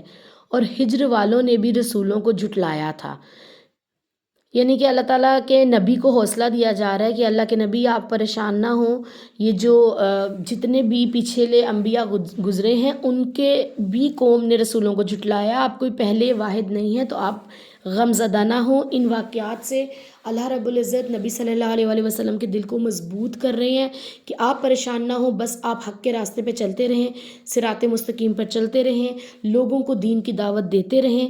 باقی جب کوئی نافرمانی بہت زیادہ بڑھ جاتی ہے تو اللہ تعالیٰ رسول اللہ کو بتا رہے ہیں کہ میں کس طرح سے بستی کی بستی اجاڑ دیتا ہوں۔ آیت نمبر 81 ہے، اور ہم نے ان کو اپنی نشانیاں دیں مگر وہ سب ان سے منہ موڑنے والے تھے، اور وہ بے خوف ہو کر گھر بنانے کے لیے پہاڑوں کو تراشتے تھے، یعنی کہ انہیں کوئی اللہ کا ڈر نہیں تھا، وہ اپنے دنیا کے کاموں میں مگن تھے۔ چنانچہ صبح ہوتے ہی انہیں ایک دھماکے نے آ پکڑا، سو وہ ان کے کسی کام نہ آیا جو وہ کماتے تھے، اور ہم نے آسمانوں کو اور زمین کو جو بھی ان دونوں کے درمیان ہے اسے حق کے ساتھ بنایا ہے۔ یقیناً قیامت آنے والی ہے، سو آپ اچھے انداز میں درگزر کریں۔ یقیناً آپ کا رب ہی سب کا خالق، سب کا جاننے والا ہے۔ اور ہم نے آپ کو 7 بار بار دہرائی جانے والی آیات اور قرآن عظیم عطا کیا ہے، آپ اس متاع دنیا کو اپنی آنکھیں اٹھا کر بھی نہ دیکھیں جو ہم نے ان میں سے مختلف لوگوں کو دکھا رکھا ہے، اور ان پر غم نہ کھائیں، اور مومنوں کے لیے اپنے بازو بچھا دیں، اور آپ کہہ دیں بلا شبہ میں تو کھلم کھلا ڈرانے والا ہوں، جیسا عذاب ہم نے قسمیں کھانے والوں پر بھی اتارا تھا۔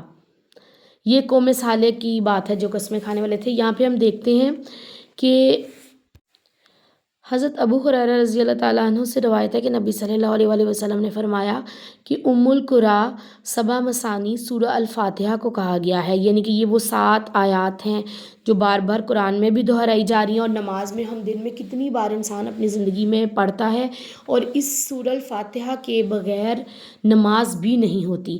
تو اللہ تعالیٰ نے اس سورہ کی بہت اہمیت بتائی ہے۔ اگر ہم دیکھیں تو اس سورہ میں ہم ہدایت بھی اللہ سے مانگ رہے ہیں، مدد بھی اللہ سے مانگ رہے ہیں، صراط مستقیم پر چلنے کی توفیق بھی اللہ سے مانگ رہے ہیں۔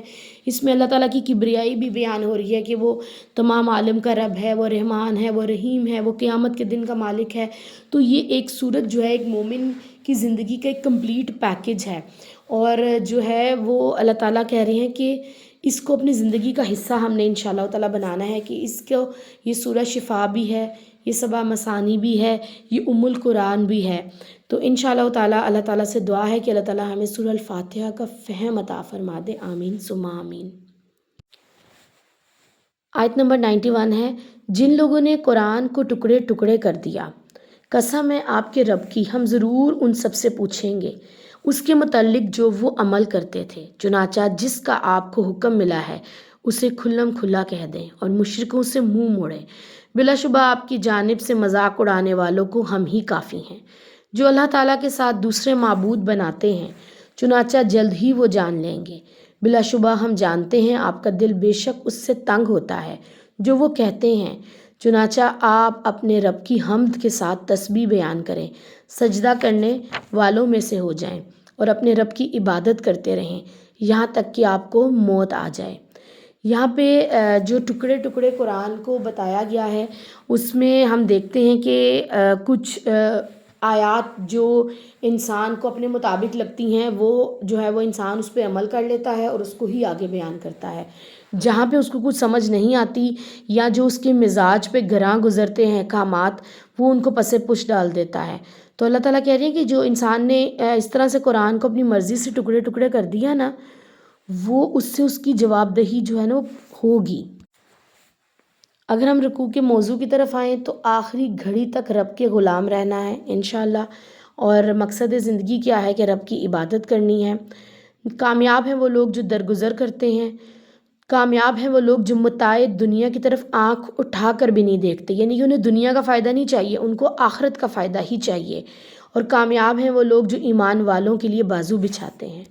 کامیاب ہیں وہ لوگ جو مال کے لیے غم نہیں کرتے اور وہ برے انجام سے ڈرتے ہیں، وہ اللہ کی حمد بیان کرتے ہیں، تسبیح کرتے ہیں، سجدے کرتے ہیں، رب کی عبادت کرتے ہیں۔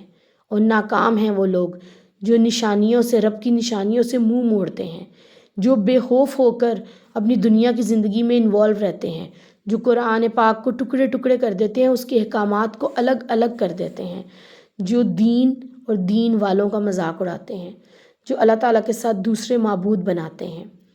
ہم نے انشاءاللہ تعالیٰ ان آیات کو پڑھ کے کیا ارادہ کرنا ہے کہ آخری گھڑی تک رب کی غلامی کرنی ہے انشاءاللہ، اپنی زندگی کے آخری لمحے تک رب کی حمد و ثنا کرنی ہے، اپنی زندگی کے آخری لمحے تک اللہ کے آگے سجدہ کرنا ہے، اور اپنی زندگی کے آخری لمحے تک رب کے احکامات پر عمل کرنا ہے، اور اس دنیا کو ہمیشہ جو ہے وہ فانی سمجھتے ہوئے آخرت کے لیے جو ہے وہ کام کرنے ہیں۔ اللہ تعالیٰ سے دعا ہے کہ اللہ تعالیٰ سورہ الحجر کا فہم عطا فرما دے، اس میں جو پیغمبروں کے واقعات سے اللہ تعالیٰ ہمیں سیکھنے کی توفیق عطا فرما دے، اور جو غلطیاں کوتاہیاں جو ہم سے ہو گئیں اس کو پڑھتے پڑھاتے ہوئے اللہ تعالیٰ اپنی رحمت سے ہمیں معاف فرما دے، درگزر فرما دے، آمین ثم آمین۔ اللہ کے پاک نام سے جو وسیع رحمت والا، بہت رحم کرنے والا ہے۔ سورہ نحل کا آغاز کرتے ہیں۔ مکی صورت ہے، اس میں 128 آیات ہیں اور 16 رکوعات ہیں۔ اللہ تعالیٰ کا فیصلہ آ گیا، چنانچہ اس کو تم جلدی طلب نہ کرو، وہ پاک ہے اور بالا تر ہے ان سے جن کو یہ شریک بناتے ہیں۔ وہ فرشتوں کو اپنے حکم سے روح کے ساتھ اتارتا ہے اپنے بندوں میں سے جس پر چاہتا ہے، کہ لوگوں کو خبردار کر دو کہ میرے سوا کوئی معبود نہیں، لہٰذا مجھ سے ہی ڈرو۔ اللہ تعالیٰ فرما رہے ہیں کہ میں اپنی جو وحی ہے نا فرشتوں کے ذریعے جس انسان کو بھی میں نے سلیکٹ کیا تھا نا، یعنی کہ رسول اللہ صلی اللہ علیہ وسلم کو، یہ میری سلیکشن تھی کہ میں کس کو سلیکٹ کرتا ہوں۔ کوئی انسان کیسے کہہ سکتا ہے کہ اس خاندان سے نہیں یا اس خاندان سے یہ پیغمبر ہونا چاہیے تھا؟ یہ سلیکشن اللہ تعالیٰ کی ہے۔ اور آج بھی اس دور میں جو اللہ تعالیٰ کے دین کا علم بلند کر رہے ہیں، جو دین کا کام کر رہے ہیں، جو داعی اللہ ہیں، وہ اللہ تعالیٰ کے چنے ہوئے لوگ ہیں۔ تو اللہ تعالیٰ سے دعا کریں کہ اللہ تعالیٰ ہم سب کو اپنی رحمت اپنے دین کے لیے چن لے، آمین۔ آیت نمبر 3 ہے، اس نے آسمانوں اور زمین کو حق کے ساتھ پیدا کیا ہے، وہ بلند تر ہے اور ان سے جن کو وہ شریک ٹھہراتے ہیں۔ اس نے انسان کو نطفے سے پیدا کیا، پھر وہ یکا یک بہت زیادہ جھگڑالو تھا، اور اس نے چوپائے پیدا کیے جن میں تمہارے لیے گرم لباس بھی ہے اور دوسرے فوائد بھی ہیں، اور ان میں سے بعض کو تم کھاتے ہو۔ یعنی کہ گرم لباس چوپاہے، جیسے ہم بھیڑ کی اون وغیرہ یوز کرتے ہیں اپنے گرم کپڑوں میں، گوشت بھی کھاتے ہیں اور جو ہے ان سے اور بھی دیگر فوائد حاصل کرتے ہیں۔ آیت نمبر 6 ہے، اور ان میں تمہارے لیے جمال ہے، جب شام کے وقت تم انہیں واپس لاتے ہو، جب صبح کے وقت تم انہیں چرانے جاتے ہو۔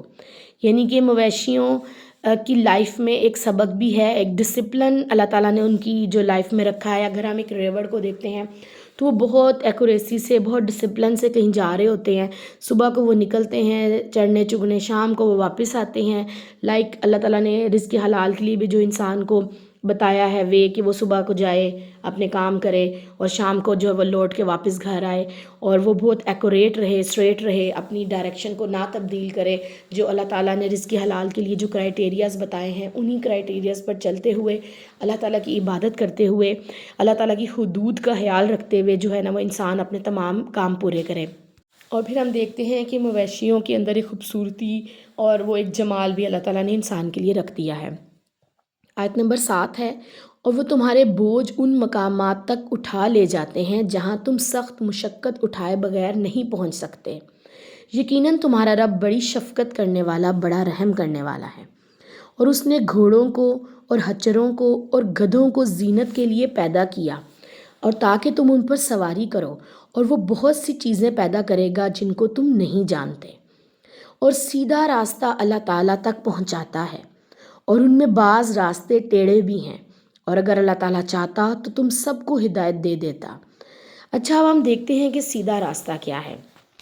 علم کا راستہ دراصل سیدھا راستہ ہے۔ جب ہم اللہ تعالیٰ کی مضبوط رسی کو تھام لیں گے اور حدیث کا جو ہے وہ تھام لیں گے، اللہ تعالیٰ کے نبی صلی اللہ علیہ وآلہ وسلم کی جو حدیث ہے کہ میں تم میں 2 چیزیں چھوڑے جا رہا ہوں، ایک کتاب اللہ اور ایک میری سنت، جو ان پر عمل کرے گا، جو ان کو تھام لے گا، جو ان کو اپنی زندگی میں شامل کرے گا، وہ کبھی گمراہ نہیں ہوگا، وہ ہمیشہ اسٹریٹ رہے گا، اور جو ان کو پیچھے کر دے گا تو ظاہر ہے گمراہی اس کا مقدر ہے۔ تو راستہ کون سا ہے سیدھا جو اللہ تعالیٰ تک پہنچاتا ہے؟ علم کا راستہ، قرآن پاک کا راستہ۔ یہی راستہ انسان کو بعد میں جنت کی طرف لے کے جاتا ہے، یہی راستہ جنتوں کے میناروں کی طرف لے کے جاتا ہے۔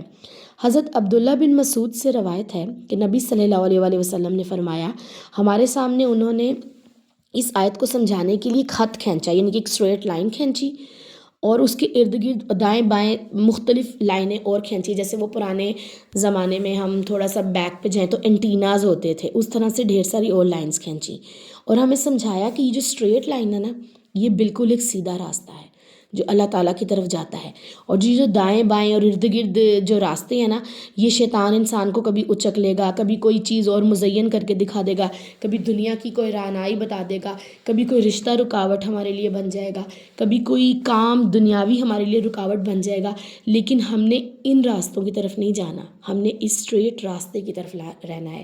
اللہ تعالیٰ سے دعا ہے کہ اللہ تعالیٰ ہمیں صراط مستقیم پر چلنے کی توفیق عطا فرما دے، آمین ثم آمین۔ رکوع کا موضوع ہے توحید، اور مقصد زندگی کیا ہے؟ اللہ تعالیٰ سے ڈرنا ہے۔ کامیاب ہیں وہ لوگ جو اللہ تعالیٰ سے ڈرتے ہیں، اللہ کا تقوی اختیار کرتے ہیں، جو صراط مستقیم پر چلتے ہیں، اور ناکام ہیں وہ لوگ جو اللہ تعالیٰ سے عذاب کی جلدی مچاتے ہیں، شرک کرتے ہیں اور جھگڑا کرتے ہیں۔ آج سے ہم نے کیا نیت کرنی ہے؟ ارادہ کرنا ہے کہ سیدھے راستے پر چلنا ہے، اور انشاءاللہ نبی صلی اللہ علیہ وآلہ وسلم کی تعلیمات پر عمل کرنا ہے۔ رکوع نمبر 8 ہے اور آیت نمبر ہے 10۔ وہی ہے جس نے آسمان سے پانی نازل کیا، اس میں تمہارا پینا ہے، اور اسی سے درخت ہوتے ہیں جن میں تم جانور چڑھاتے ہو، اور اسی سے تمہارے لیے کھیتیاں اگاتا ہے، اور زیتون اور کھجور اور انگور اور ہر قسم کے پھل بھی، یقیناً اس میں ایک نشانی ہے ان کے لیے جو غور و فکر کرتے ہیں۔ اب ہم نے دیکھا کہ اللہ تعالیٰ نے انسان کے لیے جو ہے دنیا کو بہت سی نعمتوں سے نوازا، اور انسان اس سے فائدہ اٹھائے۔ اللہ تعالیٰ ہمیں یہاں سمجھانا چاہتے ہیں کہ پانی بھی ایک ہے، مٹی بھی ایک ہے، لیکن کھیتیوں میں ذائقے الگ الگ ہیں، پھلوں کے رنگ الگ ہیں، پھلوں کے جو ہیں انرجیز الگ ہیں، ان کسی کے اندر وائٹامن ہے، کسی کے اندر کسی اور طرح سے طاقت ہے۔ تو یہ بڑے غور و فکر کرنے والی بات ہے کہ ایک بنجر زمین، ایک مٹی، اس کے اوپر چھوٹا سا بیج ڈال دو اور اللہ تعالیٰ پانی برسا دے تو انسان کو اتنے مزے مزے کے ذائقے ملتے ہیں۔ تو اللہ تعالیٰ کی جو زمین پہ نعمتیں ہیں، جو یہ نیچر ہے، اس پر غور و فکر کرنے کی بہت ضرورت ہے بحیثیت انسان ہمیں۔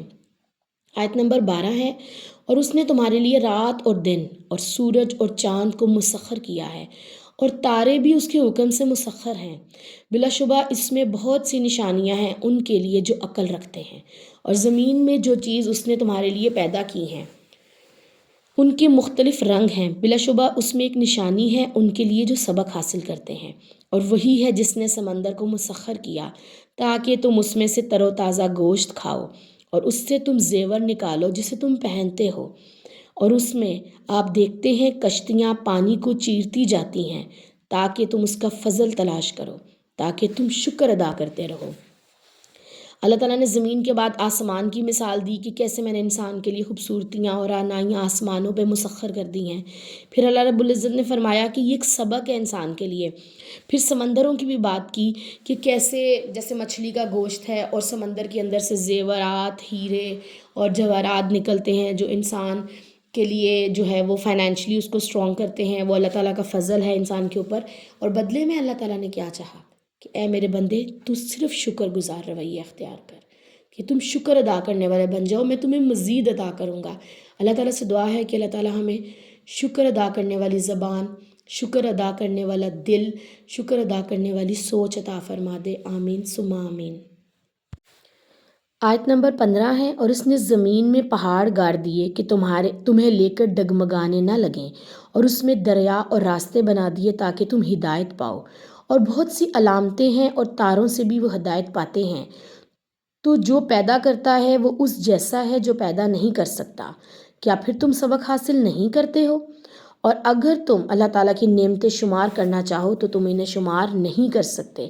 یقیناً اللہ تعالیٰ بڑا بخشنے والا، بڑا رحم کرنے والا ہے۔ اللہ تعالیٰ جانتا ہے جو کچھ بھی تم چھپاتے ہو اور جو کچھ بھی تم ظاہر کرتے ہو۔ اور لوگ اللہ تعالیٰ کے سوا جنہیں پکارتے ہیں وہ کسی چیز کو پیدا نہیں کر سکتے بلکہ انہیں خود پیدا کیا گیا ہے۔ وہ مردہ ہیں، زندہ نہیں ہیں، اور وہ نہیں جانتے کہ وہ کب اٹھائے جائیں گے۔ یہاں پہ اللہ تعالیٰ نے ہمیں مزید پہاڑوں کی مثال دی اور ستاروں کی مثالیں دی کہ یہ سب میں نے تمہارے لیے پیدا کیا ہے، تم میری نعمتوں کو شمار ہی نہیں کر سکتے ہو، پھر تم کیوں میرے جو ہے نا سامنے ایک اور معبود لے کے آتے ہو؟ تو اللہ تعالیٰ نے سختی سے اس چیز سے منع کیا ہے کہ وہ تم مردہ ہیں، وہ تمہاری کوئی خواہش، کوئی بات، کوئی چیز سن ہی نہیں سکتے۔ رکوع کا اگر موضوع دیکھیں تو اللہ تعالیٰ ہی ہے سب کچھ۔ اور اگر مقصد زندگی کے حوالے سے بات کریں تو غور و فکر کرنا ہے، عقل سے کام لینا ہے اور عبرت حاصل کرنی ہے۔ کامیاب ہیں وہ لوگ جو غور و فکر کرتے ہیں اللہ تعالیٰ کی زمین پر، اللہ تعالیٰ کی کائنات پر، اس فطرت پر، اس نیچر پر، درختوں پر، آسمانوں پر، سمندروں پر، پہاڑوں پر۔ کامیاب ہیں وہ لوگ جو پھر عقل سے کام لیتے ہیں اور ان تمام چیزوں کو دیکھتے ہوئے سبق حاصل کرتے ہیں۔ کامیاب ہیں وہ لوگ جو ہدایت پا گئے، اور کامیاب ہیں وہ لوگ جنہوں نے اللہ کا شکر ادا کرنا سیکھ لیا۔ ناکام لوگ کون ہیں؟ جو سبق حاصل نہیں کرتے اور اللہ تعالیٰ کے سوا کسی اور کو معبود مانتے ہیں۔ ہم نے کیا کرنا ہے؟ انشاءاللہ تعالیٰ قرآن پاک سے ہدایت لیتے ہوئے جو ہے آخرت کی کامیابی کے لیے کوششیں کرنی ہیں، اور دنیا میں رہتے ہوئے اللہ تعالیٰ کی نعمتوں کا شکر ادا کرنا ہے اور غور و فکر کرنا سیکھنا ہے۔ رکوع نمبر 9 ہے، آیت نمبر 22 ہے۔ تمہارا معبود ایک ہی معبود ہے، چنانچہ جو لوگ آخرت پر ایمان نہیں رکھتے ان کے دل ہی منکر ہیں اور وہ خود ہی متکبر ہیں۔ حقیقت یہ ہے کہ یقیناً اللہ تعالیٰ سب کچھ جانتا ہے، جو بھی وہ چھپاتے ہیں، جو بھی وہ ظاہر کرتے ہیں۔ بلا شبہ وہ تکبر کرنے والوں سے محبت نہیں کرتا۔ اللہ تعالیٰ کہتے ہیں کہ کسی بھی انسان کے دل میں رائی کے دانے کے برابر بھی تکبر ہوگا نا تو وہ جنت میں نہیں جائے گا، وہ جنت کے سے بہت دور ہوگا۔ اسی طرح اللہ تعالیٰ فرماتے ہیں کہ اللہ تعالیٰ خوبصورت ہیں اور وہ خوبصورتی کو پسند کرتے ہیں، لیکن تکبر کیا ہے؟ تکبر تو یہ ہے کہ حق سے منہ موڑا جائے اور ایک دوسرے کو حقیر جانا جائے، اور یہ تکبر ہے۔ تو ہم نے انشاءاللہ تعالیٰ اپنے اندر سے ان چیزوں کو، دکھاوے کو، شو آف کو، ان چیزوں کو نکالنا ہے انشاءاللہ۔ آیت نمبر 24 ہے، اور جب ان سے کہا جاتا ہے کہ تمہارے رب نے کیا اتارا ہے تو کہتے ہیں اگلے لوگوں کی کہانیاں ہیں، تاکہ وہ قیامت کے دن اپنے بوجھ بھی پورے پورے اٹھائیں، اور ان کے بوجھوں میں سے بھی جنہیں وہ علم کے بغیر ہی گمراہ کرتے ہیں۔ یاد رکھو بہت ہی برا ہے جو وہ بوجھ اٹھائیں گے۔ اللہ تعالیٰ سورہ المومن میں فرماتے ہیں یقیناً جو لوگ میری عبادت سے تکبر کرتے ہیں جلد ہی وہ ذلیل ہو کر جہنم میں داخل ہوں گے۔ رکوع نمبر 9 کا جو موضوع ہے وہ ایک اللہ کے مقابلے میں متکبرین کا نقطہ نظر بتایا گیا ہے، اور مقصد زندگی کیا ہے؟ اللہ تعالیٰ کو ہی اپنا محبوب بنانا ہے، اپنا معبود بنانا ہے انشاءاللہ۔ اور کامیاب لوگ وہ ہوتے ہیں جو اللہ تعالیٰ کے ساتھ کبھی کسی کو شریک نہیں ٹھہراتے، اور ناکام ہیں وہ لوگ جو انکار کرتے ہیں، تکبر کرتے ہیں، علم کے بغیر گمراہ کرتے ہیں اور آخرت پر ایمان نہیں لاتے۔ ہم نے کیا کرنا ہے؟ ہم نے ارادہ کرنا ہے انشاءاللہ کہ ہم نے تکبر سے بچنا ہے۔ رکوع نمبر 10 ہے اور آیت نمبر 26 ہے۔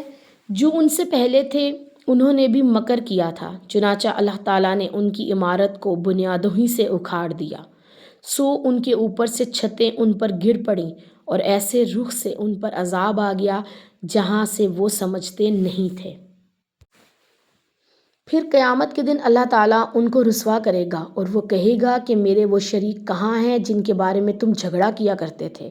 جن لوگوں کو علم دیا گیا تھا وہ کہیں گے یقیناً رسوائی آج کے دن کافروں کا مقدر ہے۔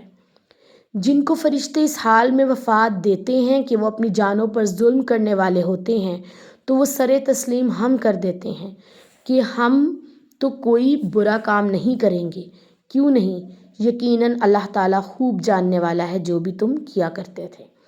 پھر جہنم کے دروازوں میں داخل ہو جاؤ، اس میں ہمیشہ ہمیشہ رہو گے، چنانچہ متکبرین کا بہت ہی برا ٹھکانہ ہے۔ اللہ تعالیٰ سے ڈر جانے والوں سے کہا جاتا ہے کہ تمہارے رب نے کیا اتارا ہے؟ وہ کہتے ہیں خیر ہی خیر۔ جن لوگوں نے نیک رویہ رکھا ان کے لیے اس دنیا میں بھی بھلائی ہے اور آخرت کا گھر بہترین ہے، اور کیا ہی خوب گھر ہے پرہیزگاروں کا۔ ہمیشہ کی جنتیں جن میں وہ داخل ہوں گے، ان کے نیچے نہریں بہہ رہی ہوں گی، ان کے لیے وہ سب کچھ ہوگا، ان میں ہوگا جو وہ چاہیں گے۔ اللہ تعالیٰ ایسے ہی متقین کو بدلہ دیتا ہے جن کی روحیں فرشتے اس حال میں قبض کرتے ہیں کہ وہ پاک ہوتے ہیں۔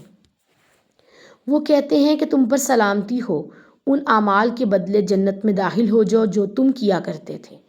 کیا یہ لوگ فرشتوں کے آنے کا یا آپ کے رب کا فیصلہ آنے کا ہی انتظار کر رہے ہیں؟ ان سے پہلے لوگوں نے بھی اسی طرح کیا تھا۔ اللہ تعالیٰ نے ان پر ظلم نہیں کیا بلکہ وہ خود ہی اپنے اوپر ظلم کر رہے تھے، چنانچہ انہیں ان کے برے اعمال کی خرابیاں پہنچیں اور ان پر وہی مسلط ہو گیا جس کا وہ مذاق اڑایا کرتے تھے۔ رکوع نمبر 10 کا موضوع دیکھتے ہیں، متکبرین اور متقین کا انجام کیا ہے۔ اور رکوع نمبر 10 کا جو مقصد زندگی ہے، اللہ تعالیٰ سے ڈر کے رہنا ہے انشاءاللہ۔ کامیاب لوگوں کے حوالے سے اگر ہم دیکھیں تو ان کا رویہ کیا ہوتا ہے کہ آسمانی علم کو حاصل کرتے ہیں، یعنی کہ قرآن و سنت کے علم کو، اور اللہ تعالیٰ سے ڈر کر رہتے ہیں، اللہ کے کلام کو بہترین چیز کو سمجھتے ہیں اور اس پر عمل کی کوشش کرتے ہیں، نیک رویہ اختیار کرتے ہیں، پاکیزہ رہنے کی کوشش کرتے ہیں۔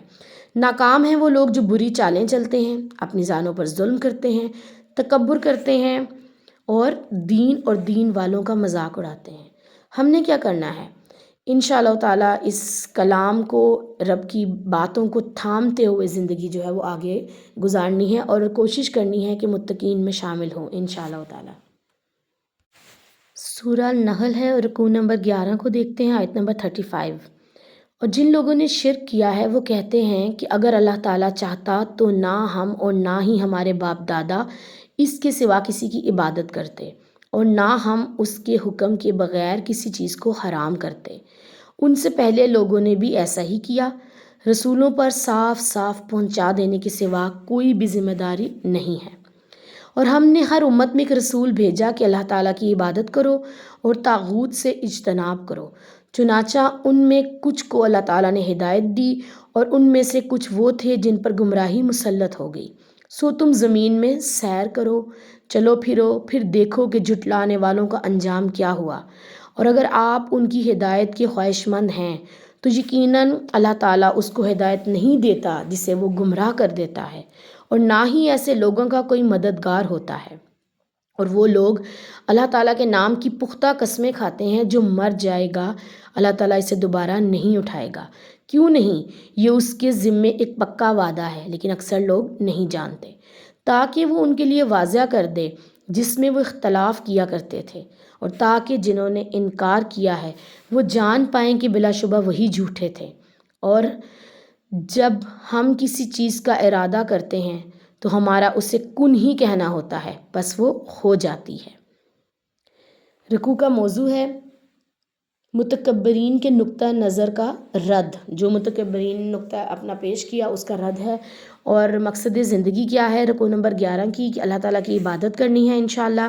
کامیاب ہیں وہ لوگ جو اللہ تعالیٰ کی عبادت کرتے ہیں اور طاغوت سے بچتے ہیں، اور ناکام ہیں وہ لوگ جو شرک کرتے ہیں، جو گمراہی کی زندگی گزارتے ہیں، جو اللہ تعالیٰ کے احکامات کا انکار کرتے ہیں، جو علم نہیں رکھتے، جو اختلافات کرتے ہیں۔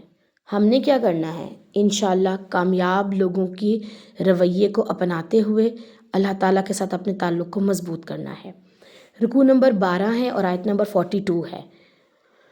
اور جن لوگوں نے اس کے بعد کہ ان پر ظلم کیا گیا اللہ کی راہ میں ہجرت کی، ہم دنیا میں ضرور انہیں اچھا ٹھکانہ دیں گے، اور آخرت کا اجر تو بہت ہی بڑا ہے، کاش وہ جانتے ہوں۔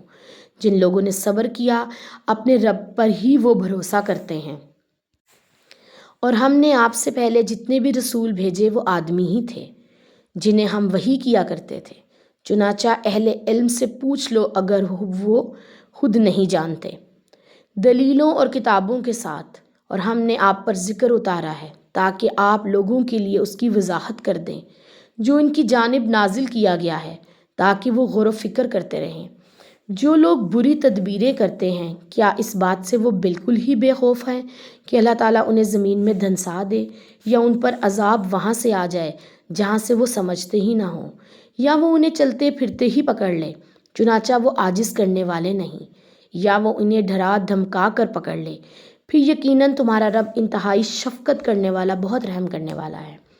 کیا بھلا وہ دیکھتے نہیں کہ جو کچھ اللہ تعالیٰ نے پیدا کیا ہے ان کے سائے اللہ تعالیٰ کو سجدہ کرتے ہوئے دائیں بائیں جھک جاتے ہیں، وہ سب عاجزی کرنے والے ہیں۔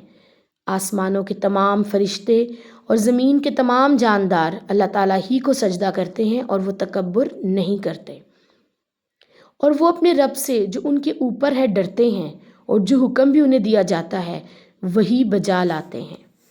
رکوع نمبر 12 کا موضوع ہے انکار اور تکبر فطرت کائنات کے خلاف ہے، یعنی کہ یہ فطرت کے اگینسٹ ہے جو ہم انکار اور تکبر کرتے ہیں نا، یہ اللہ تعالیٰ نے انسان کو اس طرح سے پیدا نہیں کیا کہ وہ اس چیز کے اگینسٹ چلے۔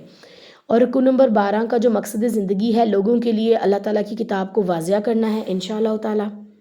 کامیاب ہیں وہ لوگ جو اللہ تعالیٰ کے راستے میں ہجرت کرتے ہیں، جو صبر کرتے ہیں، جو رب پر بھروسہ کرتے ہیں، جو اللہ تعالیٰ کی کتاب کو سمجھتے ہیں، اس پر غور و فکر کرتے ہیں اور تکبر نہیں کرتے اور اللہ کا تقوی اختیار کرتے ہیں۔ اور ناکام ہیں وہ لوگ جو ظلم کرتے ہیں، جو بری تدبیریں کرتے ہیں، جو اللہ تعالیٰ سے بے خوف رہتے ہیں اور تکبر کرتے ہیں۔ ہم نے کیا کرنا ہے؟ اللہ تعالیٰ کے راستے پر انشاءاللہ چلنا ہے، صبر سے، استقامت سے، اللہ تعالیٰ پر توکل کرتے ہوئے انشاءاللہ تعالیٰ۔ سورہ نحل ہے اور رکوع نمبر 13 کو دیکھتے ہیں، آیت نمبر 51 ہے۔ اور اللہ تعالیٰ نے فرمایا کہ دو معبود نہ بناؤ، یقیناً ایک ہی معبود ہے، پھر مجھ ہی سے ڈرو، اور اسی کا ہے جو کچھ بھی آسمانوں میں ہے اور جو زمین میں ہے، اور اسی کے لیے دین قائم ہے۔ کیا پھر اللہ تعالیٰ کے سوا تم کسی اور سے ڈرو گے؟ اور تمہارے پاس جو بھی نعمت ہے وہ اللہ تعالیٰ ہی کی ہے، پھر جب تمہیں کوئی تکلیف چھوتی ہے تو تم اسی سے فریاد کرتے ہو، پھر جب وہ تم سے تکلیف دور کر دیتا ہے تب تم میں سے ایک گروہ یکایک اپنے رب کے ساتھ شرک کرنے لگتا ہے، تاکہ اس نعمت کی ناشکری کریں جو ہم نے انہیں عطا کی ہے، پس تم تھوڑا فائدہ اٹھاؤ، پھر جلد ہی تمہیں معلوم ہو جائے گا۔ اسی طرح اللہ رب العزت سورہ ابراہیم میں فرماتے ہیں، کہہ دو تھوڑا سا فائدہ تم اٹھا لو، پھر یقیناً تمہارا پلٹنا آگ کی طرف ہے۔ یعنی کہ یہ دنیا بہت تھوڑے فائدے کی چیز ہے جس کے بارے میں نبی صلی اللہ علیہ وسلم نے فرمایا، اللہ کی قسم دنیا آخرت کے مقابلے میں ایسے ہے جیسے تم میں سے کوئی انگلی سمندر میں ڈالے، پھر وہ انگلی اپنے ساتھ باہر کیا لے کر آتی ہے، وہ دنیا ہے، اور جو باقی بچ گیا وہ آخرت۔ صحیح مسلم کی روایت ہے 7197 نمبر پر۔ تو دنیا کے پیچھے ہم بھاگتے ہیں جبکہ دنیا صرف ایک دھوکے کا سامان ہے اور کچھ بھی نہیں ہے، اور یہ سے جیسے جیسے ہم بھاگتے جائیں گے ہم ہلکان بھی ہوتے جائیں گے اور وہ دنیا ہم سے آگے بھی جاتی جائے گی۔ آیت نمبر 56 ہے، اور ہم نے انہیں رزق دیا، اس میں وہ ان کا حصہ لگاتے ہیں جن کو نہیں جانتے۔ اللہ تعالیٰ کی قسم تم سے ضرور اس بارے میں پوچھا جائے گا جو جھوٹ تم گھڑا کرتے تھے، اور وہ اللہ تعالیٰ کے لیے بیٹیاں قرار دیتے ہیں، پاک ہے اس کی ذات، اور ان کے لیے وہی بیٹے ہیں جو وہ چاہتے ہیں۔ اور جب ان میں سے کسی کو بیٹی کی خوشخبری سنائی جاتی ہے تو اس کا چہرہ سیاہ ہو جاتا ہے اور وہ غم سے بھرا ہوتا ہے اس خوشخبری کی وجہ سے جو اسے دی گئی ہے، وہ لوگوں سے چھپتا پھرتا ہے، کیا ذلت کے باوجود ہی اسے رکھ چھوڑے یا اسے مٹی میں دبا دے؟ سنو، بہت ہی برا ہے جو وہ فیصلہ کرتے ہیں۔ اللہ تعالیٰ کے نبی صلی اللہ علیہ وسلم کا فرمان ہے کہ جس کسی کی 3 بیٹیاں ہیں اور یا 2 بیٹیاں ہیں اور وہ ان کی اچھی پرورش کرتا ہے، ان کو دین کی جو ہے تعلیم دیتا ہے، ان کی جو ہے وہ وقت پہ شادی کرتا ہے اور ان کے لیے اپنا جو ہے اپنا آپ لگاتا ہے، تو وہ قیامت کے دن اللہ کے نبی کے ساتھ جو ہے وہ جنت میں کھڑا ہوگا۔ اسی طرح ایسے جب نبی صلی اللہ علیہ وسلم کے دور کی بات اگر ہم کریں، اس سے پہلے جو زمانہ جاہلیت تھی، لوگ بیٹی کو برا سمجھتے تھے، اس کی پیدائش پہ جو تھے وہ بہت زیادہ اپنا ان کو لگتا تھا کہ جیسے یہ ذلت کا مقام ہے، اور وہ بیٹیوں کو زندہ جو ہے وہ زمین میں دفنا دیتے تھے۔ تو یہ زمانہ جاہلیت میں تھا، جب کہ دین اسلام جب آیا اس نے بیٹی کو، بیوی کو، عورت کو بہت مقام دیا، وہ مرتبہ دیا کہ آج ہم کہتے ہیں کہ education for all, male and female both, دونوں کے لیے ایک جیسی ہے۔ آج کے دور میں الحمدللہ ہم بڑے بلیسڈ ہیں کہ ہمارے گھرانے ایسے ہیں جہاں ایک دور تھا جہاں بیٹوں کو بہت زیادہ اہمیت دی جاتی تھی، اب بیٹیوں کو بھی اتنا ہی زیادہ جو ہے نا وہ اہمیت دی جاتی ہے۔ تو یہ کس نے دلائی؟ یہ دین اسلام نے۔ اللہ تعالیٰ کہ دین اسلام اتنا خوبصورت دین ہے جس نے ہر انسان کو ویلیو دی، ہر رشتے کو ویلیو دی، اور جو کفار تھے وہ بہت زیادہ ڈی ویلیو کرتے تھے خواتین کو، لیکن یہ دین اسلام ہے۔ اور ہم پھر وہی والے کام کرتے ہیں نا کہ جو چیزیں ہمیں اپنے فائدے کے لیے نظر آتی ہیں وہ تو ہم اسلام سے اڈیپٹ کر لیتے ہیں، لیکن جو چیزیں ہمیں بظاہر اپنے فائدے کے لیے نظر نہیں آتی، حالانکہ ہم دیکھیں تو یہ دین سارے کا سارا انسانی فطرت پہ مبنی ہے اور انسان کے فائدے کے لیے ہی ہے۔ اس میں کوئی بھی چیز ایسی نہیں ہے جو انسانی فطرت کے اگینسٹ ہو اور انسان کے لیے نقصان دہ ہو۔ وہ الگ بات ہے کہ ہم سوچتے ہیں، ہماری اپنی تھاٹس ہیں کہ یہ چیز ہمارے لیے فائدہ مند ہے یا یہ نقصان دہ ہے، جبکہ اللہ تعالیٰ نے تمام کی تمام چیزیں ہمارے لیے فائدہ مند بنائی ہیں۔ اللہ تعالیٰ سے دعا ہے کہ ہمیں پوری کا پورا دین اسلام میں داخل فرما دے، آمین ثم آمین۔ آیت نمبر 60 ہے، ان کے لیے جو آخرت پر ایمان نہیں رکھتے بری مثال ہے۔ اللہ تعالیٰ کے لیے اعلیٰ مثال ہے اور وہ بڑا غالب ہے، بہت دانا ہے۔ رکوع نمبر 13 کا موضوع ہے رد شرک، ان کے شرک کا رد ہے، اور مقصد زندگی کیا ہے؟ اللہ تعالیٰ سے ڈرنا ہے انشاءاللہ۔ کامیاب ہیں وہ لوگ جو اللہ تعالیٰ سے ڈرتے ہیں، اللہ تعالیٰ سے ہی فریادیں کرتے ہیں۔ ناکام ہیں وہ لوگ جو شرک کرتے ہیں اور اللہ تعالیٰ کی نعمت کی ناشکری کرتے ہیں۔ ناکام ہیں وہ لوگ جو جھوٹ گھڑتے ہیں، آخرت پر ایمان نہیں رکھتے۔ ہم نے کیا کرنا ہے؟ انشاءاللہ اپنے اندر کامیاب لوگوں جیسی خصوصیات کو پیدا کرنے کی کوشش کرنی ہے، اور اس فانی دنیا میں رہتے ہوئے اس ہمیشہ کے جہاں کے لیے کوششیں کرنی ہیں انشاءاللہ۔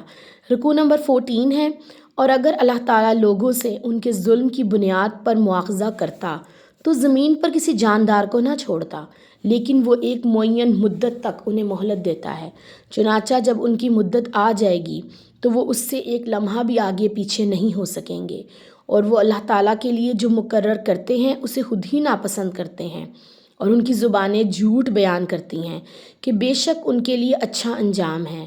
ان میں کوئی شک نہیں ہے کہ ان کے لیے آگ ہی ہے، اور یقیناً وہ اس میں سب سے آگے بھیجے جائیں گے۔ اللہ تعالیٰ کی قسم، آپ سے پہلے بھی بہت سی امتوں میں کئی رسول ہم بھیج چکے ہیں، پھر شیطان نے ان کے لیے ان کے اعمال کو خوشنما بنا دیا، چنانچہ وہی آج ان کا سرپرست ہے اور ان کے لیے دردناک عذاب ہے۔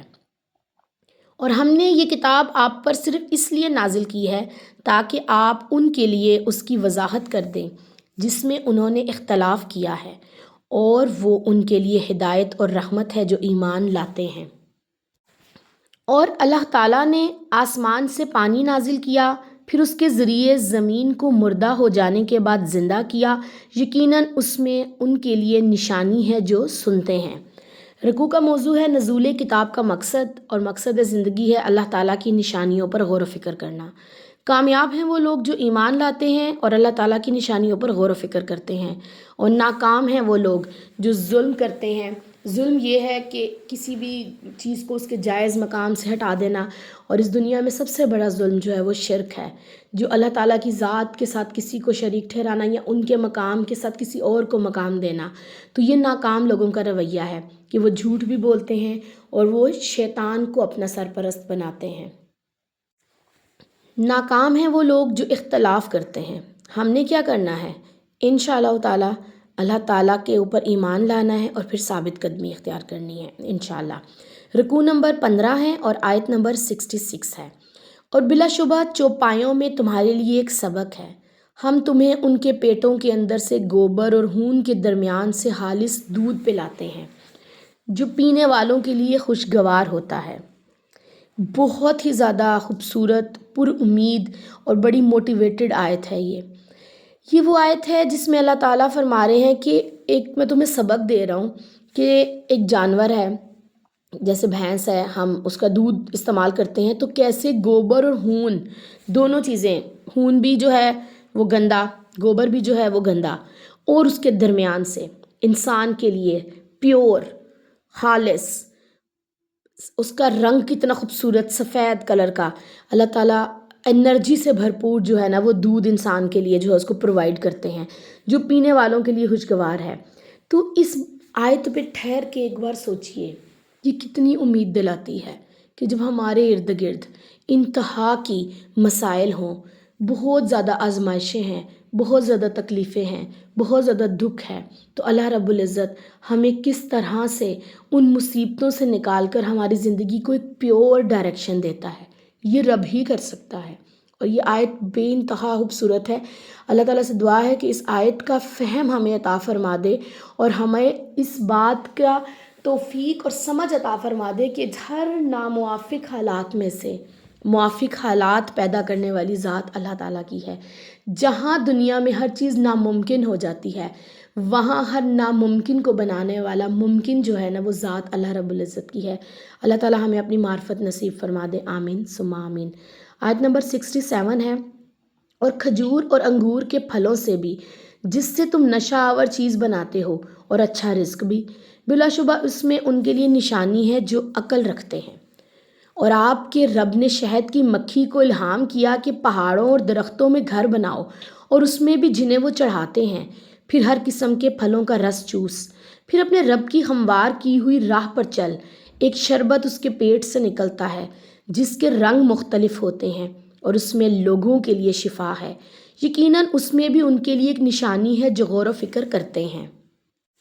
یہ تمام کی تمام اللہ تعالیٰ کی نعمتیں ہیں، جیسے اللہ تعالیٰ انسان کو مشکلات سے نکال کر اس کو آسانی نصیب فرماتا ہے، اسی طرح اللہ تعالیٰ نے ایک اور نعمت کے بارے میں بتایا کہ کھجور اور انگور جو ایک پاکیزہ پھل ہیں، لیکن وہ بیک وقت ان سے انسان جو ہے وہ پاکیزگی بھی حاصل کرتا ہے، لیکن ان سے نشہ آور چیزیں بھی بن جاتی ہیں۔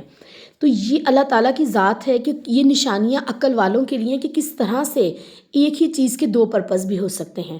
پھر ہم اگر شہد کی مکھی کی مثال لیں تو دیکھیں جو اس کے پیٹ سے نکلتا ہے، اللہ تعالیٰ نے کیسے مکھی کو سکھایا ہے کہ تم نے اس شہد کو پھولوں سے رس چوسنا ہے اور پھر وہ جو ہے شہد کو بنانا ہے، اور وہ شہد کیا ہے؟ انسان کے لیے شفا ہے۔ اللہ تعالیٰ نے شفا دو چیزوں میں رکھ دی نا، ایک قرآن پاک میں اور ایک شہد میں، اور تندرستی والی بھی یہی دو چیزیں ہیں۔ تو ضرور سنت رسول پر عمل کرتے ہوئے شہد کو جو اپنی زندگی کا حصہ بنائیں اور قرآن پاک کو بھی اپنی زندگی کا حصہ بنائیں۔ آیت نمبر 70 ہے، اور اللہ تعالیٰ نے تمہیں پیدا کیا پھر وہی تمہیں موت دیتا ہے، اور تم میں سے کوئی گھٹیا عمر کو لوٹا دیا جاتا ہے، یعنی کہ بڑھاپے کی عمر کو، تاکہ جاننے کے بعد کچھ نہ جانے، یقیناً اللہ تعالیٰ بڑے علم والا، بڑی قدرت والا ہے۔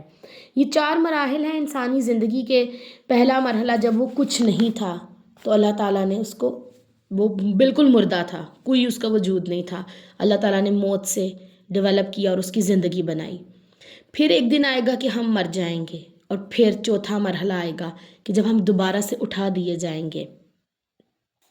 تو ضرور ان جو ہے معاملات پہ غور و فکر کریں، اللہ تعالیٰ ہمیں توفیق عطا فرمائے، اپنا عاجز بندہ بنا لے۔ اللہ تعالیٰ جو ہے، اللہ تعالیٰ کے نبی صلی اللہ علیہ وسلم نے جو ہے نا بڑھاپے کی عمر سے پناہ مانگی ہے، تو اللہ تعالیٰ سے دعا ہے کہ اللہ تعالیٰ ہمیں صحت تندرستی والی زندگی عطا فرمائے، اور اس زندگی میں رہتے ہوئے ہم سے اپنے دین کے کام کروائے، اور ہم جب اللہ تعالیٰ سے ملیں، جب ہماری موت کا وقت آئے تو اللہ رب العزت ہم سے راضی ہو جائے، آمین ثم آمین۔ رکوع کا جو موضوع ہے وہ اللہ تعالیٰ کا علم اور قدرت میں کامل ہے، ٹھیک ہے، اللہ تعالیٰ کا علم اور اس کی قدرت جو ہے وہ مکمل ہے۔ مقصد زندگی کو دیکھیں تو غور و فکر کرنا ہے، انشاءاللہ کامیاب ہیں وہ لوگ جو عقل سے کام لیتے ہیں اور اللہ کی قدرت پر، اللہ تعالیٰ کی زمین پر، اللہ تعالیٰ کی نعمتوں پر غور و فکر کرتے ہیں، اور ناکام ہیں وہ لوگ جو ان چیزوں کو فی گرانٹڈ لیتے ہیں۔ انہوں نے کبھی سوچا ہی نہیں یہ زمین، یہ آسمان، یہ چاند، یہ ستارے، یہ چرند، یہ پرند، یہ جانور، یہ مویشی، یہ سب کچھ اللہ تعالیٰ کی نعمتیں ہیں، ان پہ غور و فکر کرنے کی ضرورت ہے۔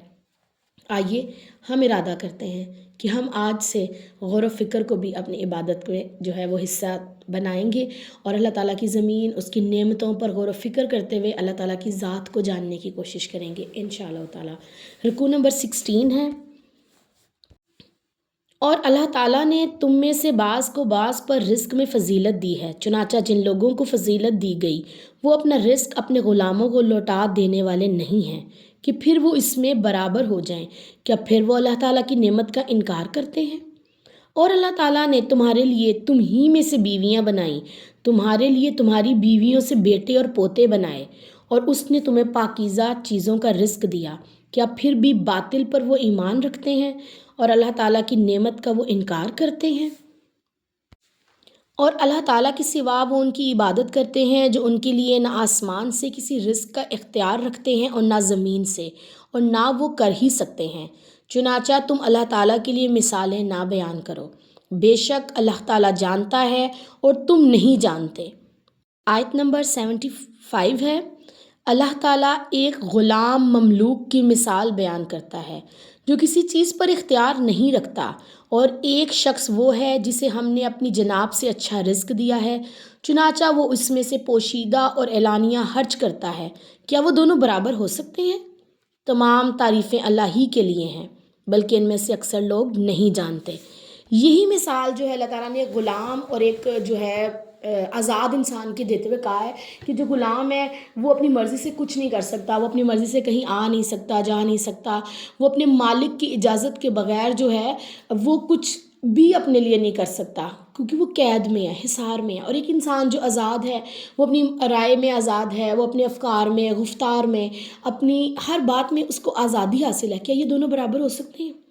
تو پھر اللہ تعالیٰ نے اس مثال سے انسان کو سمجھانا چاہا ہے کہ اللہ رب العزت اور یہ جو تمہارے بت ہیں کیا یہ کبھی برابر ہو سکتے ہیں؟ غور و فکر کرتے رہیے اس بات پہ۔ آیت نمبر 76 ہے۔ اور اللہ تعالیٰ 2 آدمیوں کی مثال بیان کرتا ہے، ان میں سے ایک گونگا ہے جو کسی کام کے کرنے پر قدرت نہیں رکھتا، حالانکہ وہ اپنے آقا پر بوجھ ہے، وہ جدھر بھی سے بھیجتا ہے کسی خیر کے ساتھ نہیں آتا۔ کیا یہ شخص اس آدمی کے برابر ہو سکتا ہے جو انصاف کا حکم دیتا ہے اور وہ سیدھی راہ پر ہے؟ تو یہ دوسری مثال ہے کہ ایک شخص جو ہے وہ گونگا ہے اور اس سے کوئی فائدہ نہیں کسی کو پہنچ رہا، اس کو اتنی دیر میں بات سمجھانی پڑتی ہے، اور ایک شخص جو بالکل زبردست ہے اور اس سے اس کے آقا کو بہت فائدہ ہو رہا ہے۔ تو کیا یہ دونوں برابر ہیں؟ یہ برابر نہیں ہو سکتے۔ تو پھر اللہ تعالیٰ کے ساتھ ہم شریک کیسے ٹھہرا سکتے ہیں؟ رکوع کا موضوع بھی یہی ہے کہ توحید کے دلائل اور شرک کے رد کے لیے مثالیں بیان کی گئی ہیں، اور مقصد زندگی کیا ہے؟ سیدھے راستے پر چلنا ہے انشاءاللہ۔ کامیاب ہیں وہ لوگ جو سیدھے راستے پہ چلتے ہیں، انصاف کا حکم دیتے ہیں، پوشیدہ اور اعلانیہ خرچ کرتے ہیں، اور ناکام لوگ ہیں جو اللہ کی نعمت کا انکار کرتے ہیں، باطل پر ایمان لاتے ہیں اور اللہ کے سوا دوسروں کو معبود مانتے ہیں۔ انشاءاللہ تعالی ہم نے حق بات کو سمجھنا ہے، اللہ تعالیٰ کی ذات کی معرفت حاصل کرنی ہے، اللہ تعالیٰ کی بتائے ہوئے طریقے پر چلتے ہوئے زندگی گزارنی ہے انشاءاللہ۔ رکوع نمبر 17 ہے اور آیت نمبر 77 ہے۔ اور آسمانوں اور زمین کا غیب اللہ تعالیٰ ہی کے لیے ہیں، اور قیامت کا معاملہ پلک جھپکنے جیسا یا وہ اس سے بھی قریب تر ہے۔ یقیناً اللہ تعالیٰ ہر چیز پر خوب قدرت رکھنے والا ہے۔ اللہ تعالیٰ نے تمہیں تمہاری ماؤں کے پیٹوں سے نکالا، تم کسی چیز کو جانتے نہ تھے، اس نے تمہارے لیے سماعت اور آنکھیں اور دل بنائے تاکہ تم شکر کرتے رہو۔ کیا انہوں نے پرندوں کو نہیں دیکھا کہ آسمان کی فضا میں مسخر ہیں؟ انہیں اللہ تعالیٰ کے سوا کوئی تھامے ہوئے نہیں، بلا شبہ اس میں نشانیاں ہیں ان کے لیے جو ایمان رکھتے ہیں۔ اللہ تعالیٰ نے کتنی پیاری مثال دی ہے نا کہ انسان جب اس دنیا میں آیا تھا، جب اس کی ماں نے اس کو پیدا کیا تھا تو وہ کسی چیز کو جانتا نہیں تھا، پھر اللہ تعالیٰ نے اس کو علم، شعور اور فہم عطا فرمایا۔ پھر اللہ تعالیٰ کہہ رہے ہیں کہ کیا تم اس علم و شعور و فہم سے اندازہ نہیں لگاتے کہ جو پرندے آسمانوں پہ چل رہے ہیں، اڑ رہے ہیں، یہ کیسے ہو سکتا ہے؟ انبلیویبل۔ تو واقعی کوئی ذات ہے جس نے ان کے پروں کو تھاما ہے۔ اللہ تعالیٰ ہمیں یہ سمجھنے کی توفیق عطا فرما دے۔ آیت نمبر 80 ہے۔ اور اللہ تعالیٰ نے تمہارے گھروں کو تمہارے لیے مقام سکون بنایا، اور اس نے جانوروں کی کھالوں سے تمہارے لیے ایسے گھر بنائے جنہیں تم اپنے سفر کے دن اور اپنی اقامت کے دن ہلکا پاتے ہو، اور بھیڑوں کے اون سے اور ان اونٹوں کے پشم سے اور بکریوں کے بالوں سے اس نے بہت سا سامان اور وقت مقرر تک بہت سے فائدے رکھے ہیں۔ اور اللہ تعالیٰ نے جن چیزوں کو پیدا کیا ہے ان کے سائے بھی تمہارے لیے بنائے ہیں، اور پہاڑوں میں تمہارے لیے غاریں بنائی ہیں، تمہارے لیے قمیضیں بنائی ہیں جو تمہیں گرمی سے بچاتی ہیں، اور ایسی قمیضیں جنہیں ذرا بولتے ہیں نا، وہ بھی جو تمہیں جنگ میں بچاتی ہیں۔ اسی طرح اللہ تعالیٰ تم پر اپنی نعمت کی تکمیل کرتا ہے تاکہ تم فرما بردار بن جاؤ، اور اگر یہ منہ موڑیں تو یقیناً آپ کے ذمے صاف صاف پہنچا دینا ہے۔ اور وہ لوگ اللہ تعالیٰ کی نعمت کو پہچانتے ہیں اور پھر اس کا انکار کرتے ہیں، ان میں سے اکثر لوگ کافر ہیں۔ رکوع کے موضوع کو دیکھیں تو اللہ تعالیٰ کی تخلیقات کے اسرار و رموز کے بارے میں بات کی گئی ہے۔ مقصد زندگی کیا ہے کہ انسان شکر ادا کرنا سیکھ لے۔ کامیاب ہیں وہ لوگ جنہوں نے اپنی زندگی میں شکر ادا کرنا سیکھا اور وہ ایمان والے ہیں۔ ناکام ہیں وہ لوگ جو حق سے منہ موڑتے ہیں، اللہ تعالیٰ کی نعمتوں کو پہچاننے سے انکار کرتے ہیں، کفر کرتے ہیں۔ آئیے ارادہ کرتے ہیں کہ اللہ کا شکر گزار بندہ بن جائیں گے، اس کی ہر نعمت پر اس کے شکر ادا کریں گے۔ اللہ تعالیٰ ہمیں شکر کی توفیق عطا فرمائے، آمین۔ رکوع نمبر 18 ہے، اور جس دن ہم ہر امت میں سے ایک گواہ اٹھائیں گے، پھر انکار کرنے والوں کو اجازت نہیں دی جائے گی اور نہ ان سے توبہ کا مطالبہ کیا جائے گا۔ اور جب وہ لوگ عذاب دیکھیں گے تو پھر ان سے کوئی کمی نہیں کی جائے گی جنہوں نے ظلم کیا، اور نہ ہی انہیں کوئی مہلت دی جائے گی۔ اور جب مشرک اپنے شریکوں کو دیکھیں گے تو کہیں گے، اے ہمارے رب، یہی ہمارے وہ شریک ہیں جنہیں ہم تیرے سوا پکارا کرتے تھے۔ چنانچہ وہ شریک یہ بات ان پر ہی ڈال دیں گے کہ بلا شبہ تم جھوٹے ہو، اور اس دن وہ اللہ تعالیٰ کے آگے جھک جائیں گے اور وہ سب ان سے کھو جائے گا جو وہ گھڑا کرتے تھے۔ آیت نمبر 88 ہے، جن لوگوں نے انکار کیا اور اللہ تعالیٰ کے راستے سے روکا، ہم ان کے عذاب پر عذاب کا اضافہ کریں گے کیونکہ وہ فساد کیا کرتے تھے۔ اور جس دن ہم ہر امت میں سے ایک گواہ انہی میں سے ان پر اٹھائیں گے اور ان لوگوں پر آپ کو گواہ بنا کر لائیں گے۔ ہم نے یہ کتاب آپ پر نازل کی، ہر چیز کی وضاحت کرنے والی ہے اور مسلمانوں کے لیے ہدایت، رحمت اور بشارت ہے۔ رکوع کا موضوع ہے قیامت میں کافروں کے حالات، اور مقصد زندگی ہے کیا ہے؟ اللہ کی گواہی دینا۔ کامیاب ہیں وہ لوگ جو اللہ تعالیٰ کے آگے جھک جاتے ہیں، اور ناکام ہیں وہ لوگ جو ظلم کرتے ہیں، شرک کرتے ہیں، جھوٹ بولتے ہیں، کفر کرتے ہیں، اللہ کے راستے سے روکتے ہیں اور فساد فی الارض کرتے ہیں۔ انشاءاللہ تعالیٰ ہم نے ارادہ کرنا ہے کہ آخرت کی گواہی کی تیاری آج سے کرنی ہے اور شہادت حق کا کام کرنا ہے انشاءاللہ۔ رکوع نمبر 19 ہے اور آیت نمبر 90 ہے، یقیناً اللہ تعالیٰ عدل کا اور احسان کا اور رشتہ داروں کے حقوق ادا کرنے کا حکم دیتا ہے، اور فحاشی اور برائی اور زیادتی سے روکتا ہے۔ وہ تمہیں نصیحت کرتا ہے تاکہ تم سبق حاصل کرو۔ آیت نمبر 91 ہے، اور تم اللہ تعالیٰ کے عہد کو پورا کرو جب تم آپس میں عہد کرو، اور اپنی قسمیں پختہ کرنے کے بعد توڑ نہ دیا کرو، جبکہ اللہ تعالیٰ کو تم اپنے اوپر ضامن بنا چکے ہو۔ بلا شبہ اللہ تعالیٰ جانتا ہے جو بھی تم کرتے ہو۔ اور تم اس عورت جیسے نہ ہو جاؤ جس نے مضبوطی سے کاٹنے کے بعد اپنا دھاگا توڑ کر ٹکڑے ٹکڑے کر ڈالا۔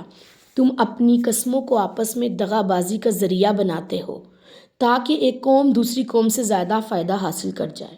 یقیناً اللہ تعالیٰ اس عہد کے ساتھ تمہیں آزماتا ہے، اور قیامت کے دن وہ تمہارے لیے ضرور بیان کرے گا جس میں تم اختلاف کیا کرتے تھے۔ اور اگر اللہ تعالیٰ چاہتا تو سب کو ایک ہی امت بنا دیتا، لیکن وہ جسے چاہتا ہے گمراہی میں ڈال دیتا ہے، جسے چاہتا ہے ہدایت دیتا ہے۔ اور تم سے ضرور ان اعمال کے متعلق پوچھا جائے گا جو تم کیا کرتے تھے۔ آیت نمبر 94 ہے، اور تم اپنی قسموں کو اپنے درمیان دغا بازی کا ذریعہ نہ بناؤ کہ کوئی قدم اپنے جمنے کے بعد پھسل جائے گا، اور تم برائی کی سزا چکھو گے کیونکہ تم نے اللہ تعالیٰ کی راہ سے روکا ہے، اور تمہارے لیے بہت بڑا عذاب ہے۔ اور اللہ تعالیٰ کے عہد کو تھوڑی قیمت کے عوض مت بیچو، جو اللہ تعالیٰ کے پاس ہے وہی تمہارے لیے زیادہ بہتر ہے اگر تم جان پاؤ۔ جو تمہارے پاس ہے وہ ختم ہو جائے گا، اور جو اللہ تعالیٰ کے پاس ہے وہ باقی رہ جانے والا ہے۔ جن لوگوں نے صبر کیا انہیں ہم ضرور ان کے اعمال سے بھی بہتر بدلہ دیں گے۔ جو شخص نیک عمل کرے گا، خواہ وہ مرد ہو یا عورت، شرط یہ ہے کہ وہ مومن ہو، تو اسے ہم ضرور پاکیزہ زندگی بسر کرائیں گے اور انہیں ہم ضرور ان کے اعمال سے بھی بہتر بدلہ دیں گے۔ کتنی پیاری آیات ہیں کہ اللہ تعالیٰ کہہ رہے ہیں چاہے کوئی مرد ہے یا عورت ہے، سب کے اعمال ان کے لیے ہیں۔ یہ نہیں کہ اگر کوئی مرد ہے تو اس کو اعمال کا زیادہ بہتر اجر ملے گا اور خواتین کو اجر کم ملے گا۔ اللہ تعالیٰ نے کہا اگر وہ مومن ہیں ان کی زندگی پاکیزہ ہم گزروائیں گے، ان کو چاہیے کہ وہ اللہ تعالیٰ کے احکامات پر عمل کریں۔ پھر ہم دیکھتے ہیں کہ جو چیز اللہ تعالیٰ کے پاس لکھی ہوئی ہے ہمارے لیے تقدیر میں، وہ ہمارے لیے بہتر ہے، نہ کہ وہ جسے ہم خود اپنے لیے چنیں۔ اور وہ چیز بھی جسے انسان اپنا مال جمع کرتا ہے، اپنے پاس جمع کرتا ہے، وہ اس کے لیے بہتر نہیں ہے۔ جو مال اللہ کے پاس جمع ہو گیا وہ اس کے لیے بہتر ہے۔ آیت نمبر 98 ہے، اور جب آپ قرآن پڑھنے لگیں تو شیطان مردود سے اللہ تعالیٰ کی پناہ مانگا کریں۔ یعنی کہ جب بھی قرآن پاک پڑھیں تو ضرور شیطان سے دوری کے لیے جو ہے اعوذ باللہ من الشیطان الرجیم پڑھ لیا کریں۔ ان لوگوں پر یقیناً اس کا کوئی غلبہ نہیں جو ایمان لائے ہیں اور جو اپنے رب پر بھروسہ کرتے ہیں۔ کتنی پیاری بات ہے کہ شیطان نے کہا تھا نا کہ میں بہکاؤں گا ان لوگوں کو اور میں ان کے لیے دنیا کی زندگی کو مزین کر دوں گا۔ اللہ تعالیٰ کہہ رہے ہیں کہ ان لوگوں کے اوپر نہیں شیطان غالب آ سکتا جو ایمان لاتے ہیں اور پھر اللہ تعالیٰ پر توکل کرتے ہیں۔ اس کا زور تو صرف انہی پر چلتا ہے جو اسے اپنا سرپرست بناتے ہیں اور جو اللہ تعالیٰ کے ساتھ اس کو بھی شریک کرنے والے ہیں۔ تو آپ یاد رکھیے کہ شیطان کا زور چلے گا ہی ان پر جنہوں نے شیطان کو اپنا آقا مان لیا، لیکن جن لوگوں نے اللہ تعالیٰ کو اپنا رب مانا، اپنا آقا مانا، ان کے اوپر کبھی بھی شیطان کا زور نہیں چل سکتا۔ رکوع کا موضوع ہے اسلام کی بنیادی تعلیمات، اور مقصد زندگی کیا ہے؟ عدل، احسان اور صلہ رحمی کرنی ہے۔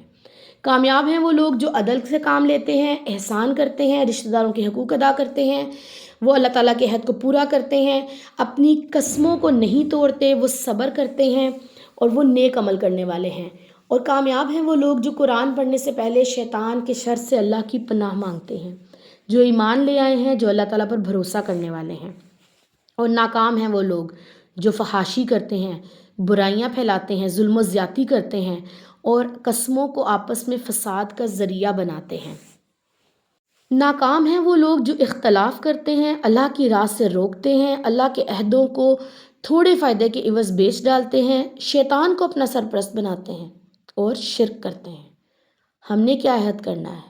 ہم نے اپنا آقا، اپنا رب، اپنے اللہ تعالیٰ کو بنانا ہے، اسلام کی بنیادی تعلیمات پر عمل پیرا ہونا ہے، ہم نے شیطان کے چنگل سے نکلنا ہے اور اپنے اللہ تعالیٰ کی پناہ میں آنا ہے انشاءاللہ تعالیٰ۔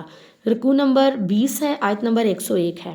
اور جب ہم ایک آیت کی جگہ دوسری آیت تبدیل کرتے ہیں، اور اللہ تعالیٰ ہی بہتر جانتا ہے جو بھی وہ نازل کرتا ہے، وہ کہتے ہیں تو خود ہی گھڑنے والا ہے، بلکہ ان میں سے اکثر لوگ علم نہیں رکھتے۔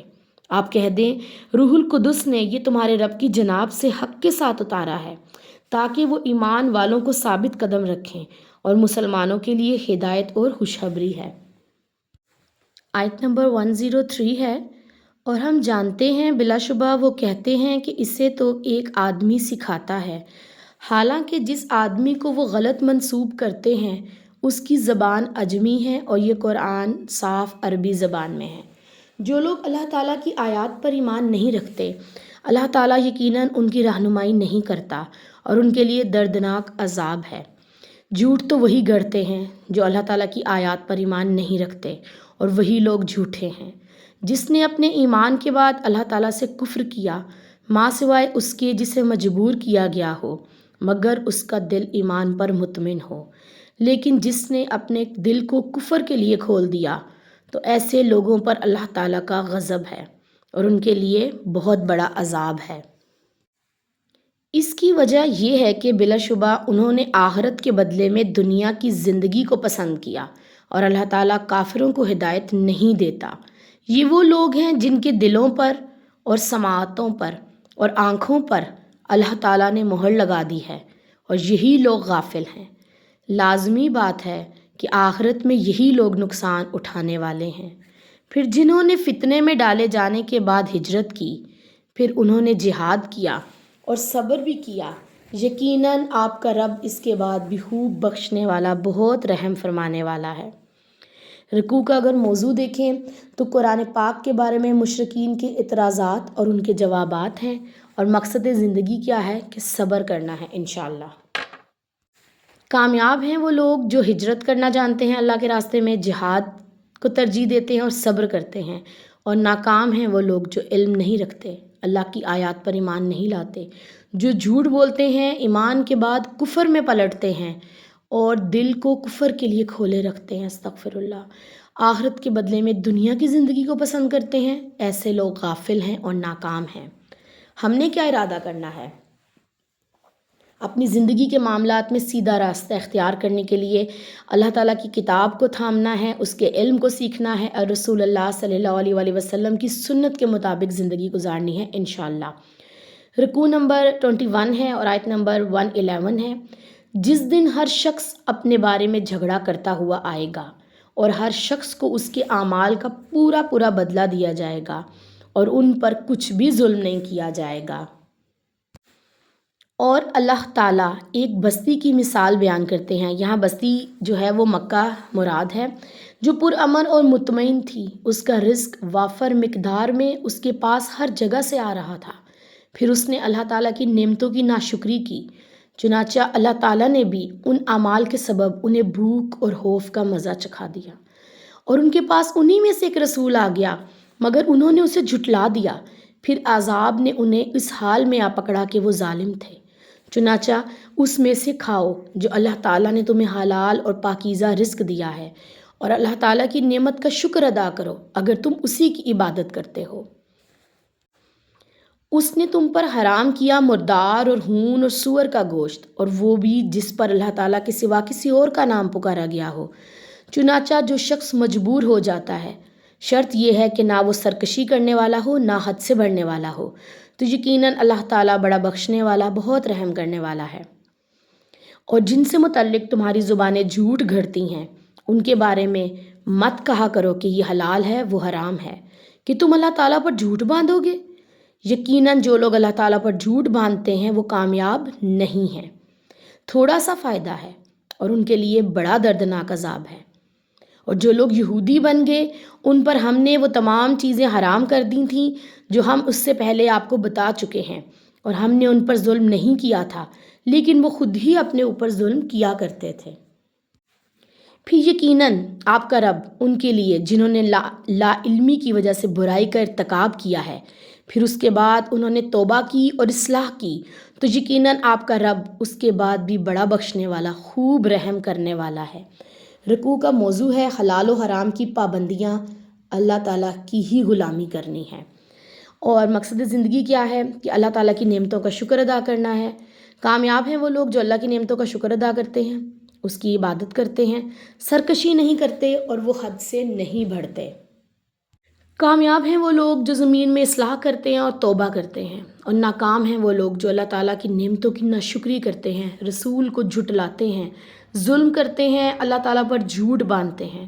اللہ تعالیٰ سے دعا کرتے ہیں، ہم یہ ارادہ کرتے ہیں کہ یا رب العزت ہم اپنی تمام غلطیوں کوتاہیوں پر آپ سے معافی مانگتے ہیں اور اللہ کی نعمتوں کا شکر ادا کرنا سیکھنا ہے انشاءاللہ۔ رکوع نمبر 22 ہے، پارہ نمبر 14 کا بھی آخری رکوع ہے اور سورہ النحل کا بھی یہ لاسٹ رکوع ہے۔ آیت نمبر 120 ہے، یقیناً ابراہیم ایک امت تھا، اللہ تعالیٰ کا فرما بردار اور یکسو مخلص تھا، مشرکوں میں سے نہ تھا۔ 4 کوالٹیز بتائی ہیں کہ وہ ایک امت تھا، یعنی کہ اپنے آپ میں ایک امت تھے، پھر اللہ کے فرما بردار تھے، وہ یکسو تھے، یونی ڈائریکشن، ایک ان کی ڈائریکشن تھی۔ نمبر 3 وہ خالص تھے اللہ کے لیے اور وہ مشرکوں میں سے نہیں تھے۔ تو انشاءاللہ تعالیٰ دعا ہے اللہ تعالیٰ سے کہ ہمارے اندر یہ صفات پیدا کر دیں۔ اللہ تعالیٰ کے انعامات کا شکر ادا کرنے والا تھا اگلی خوبی، اللہ تعالیٰ نے اسے منتخب کیا اور سیدھے راستے کی طرف اس کی رہنمائی کی۔ ہم نے بھی سیکھنا ہے کہ اگر اللہ کے راستے پہ اپنا انتخاب کرانا چاہتے ہیں تو اللہ کے فرما بردار بن جائیں، یکسو ہو جائیں، خالص ہو جائیں، اللہ کی نعمتوں کے شکر ادا کرنے والے بن جائیں۔ آیت نمبر 122 ہے، اور ہم نے اسے دنیا میں حسنات عطا فرمایا، بلا شبہ آخرت میں وہ نیک لوگوں میں سے ہوگا، یعنی کہ ان میں یہ کوالٹیز تھیں، پھر اللہ تعالیٰ نے ان کو دنیا کی بھلائیاں عطا فرمائیں۔ اچھا، دنیا کی بھلائیاں کیا ہے؟ اکثر لوگ مال، دولت، رزق کو ہی دنیا کی بھلائیاں سمجھتے ہیں، جبکہ دنیا کی بھلائیاں نیک کاموں کی توفیق ہے۔ جس کو اللہ تعالیٰ نے چن لیا، جس کو نیک کاموں کی توفیق عطا فرما دی، جو اللہ کے راستے پہ اپنا آپ جس نے لگا دیا، اصل میں اس کو دنیا میں بھی بھلائیاں مل گئیں۔ آیت نمبر 123 ہے، چنانچہ ہم نے آپ کو وحی کی کہ آپ ابراہیم کی ملت کی اتباع کریں جو یکسو مخلص تھا اور مشرکوں میں سے نہ تھا، یعنی کہ نبی صلی اللہ علیہ وسلم کو یہ وحی کی گئی کہ آپ بھی اپنے اندر یہ کوالٹیز لائیں، اور انہی کے تھرو ہمیں بھی یہ بتایا گیا کہ بینگ اے مسلم ہمارے اندر بھی یہ کوالٹیز ہونی چاہیے۔ 124 آیت نمبر ہے، یقیناً ہفتے کے دن انہی پر مقرر کیا گیا تھا جنہوں نے اس میں اختلاف کیا تھا، اور یقیناً آپ کا رب قیامت کے دن ان سب باتوں میں ان کے درمیان فیصلہ فرمائے گا جن میں وہ اختلاف کیا کرتے تھے۔ اپنے رب کے راستے کی طرف حکمت کے ساتھ اور عمدہ نصیحت کے ساتھ آپ دعوت دیں اور ان سے اچھے انداز میں بحث کریں۔ یقیناً آپ کا رب ان کو خوب جانتا ہے جو اس کے راستے سے بھٹک گئے ہیں، اور وہ ہدایت یافتہ لوگوں کو بھی خوب جانتا ہے۔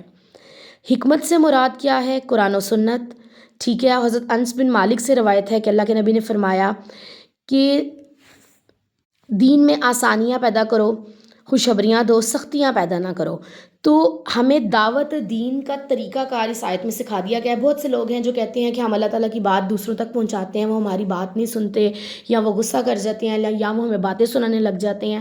تو اللہ تعالیٰ نے آیت نمبر 125 سورہ نحل میں فرما دیا کہ اپنے رب کے راستے کی طرف حکمت کے ساتھ اور عمدہ نصیحت کے ساتھ آپ دعوت دیں، اچھے انداز میں دیں، بحث نہیں کرنی ہے، باقی اللہ تعالیٰ پہ چھوڑ دیں، اور اللہ تعالیٰ نے جن کو ہدایت دینی ہے ان کو ہدایت ملنی ہے، لیکن آپ نے اپنا اخلاق کا دامن اور اپنی حکمت اور ان چیزوں کو نہیں چھوڑنا انشاءاللہ۔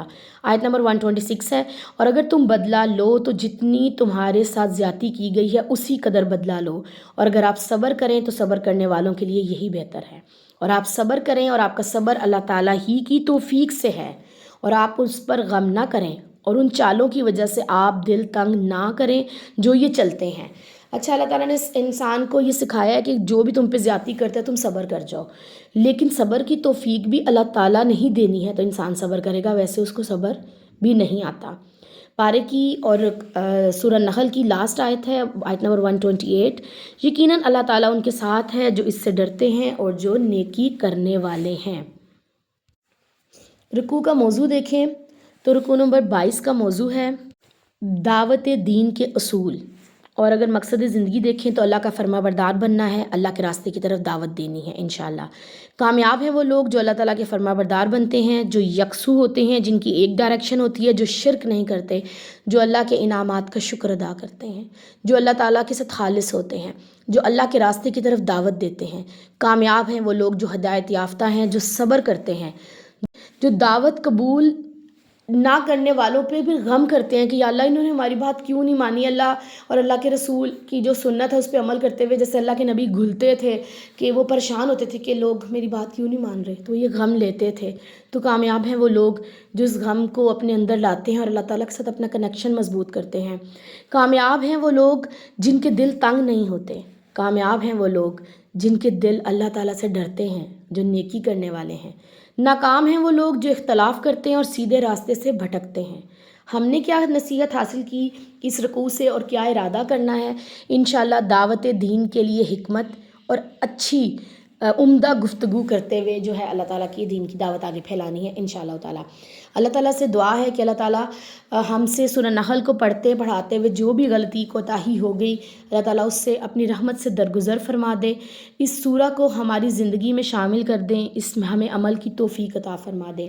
14 پارے کے میسج کے حوالے سے بات کریں تو اللہ تعالیٰ نے جیسے فرمایا کہ میں خون اور گوبر کے درمیان سے خالص دودھ نکال لیتا ہوں، تو یاد رکھنی ہے کہ اللہ تعالیٰ ہر مشکل میں سے ہمیں نکال دیں گے، کیونکہ اللہ تعالیٰ کی اختیار میں سب کچھ ہے۔ دوسری میسج یہ ہے کہ ہم نے اچھی نصیحت کرنی ہے اور اللہ تعالیٰ کی رسی کو مضبوطی سے تھامنا ہے، حکمت سے کام لینا ہے، اور تیسرا میسج یہ ہے کہ اللہ تعالیٰ کا تقوی اختیار کرنا ہے اور راہ حق پر چلنا ہے۔ اللہ تعالیٰ ہمیں چلنے کی توفیق عطا فرمائے۔ ہمیشہ مثبت رہیے، دوسروں کی زندگیوں میں آسانیاں بانٹیے، اللہ رب العزت آپ کی زندگی کو آسانی سے بھر دے۔ اپنا خیال رکھیے، دعاؤں میں یاد رکھیے۔ سبحانک اللہم و بحمدک نشہد ان لا الہ الا انت نستغفرک و نتوب الیک۔ السلام علیکم ورحمۃ اللہ وبرکاتہ۔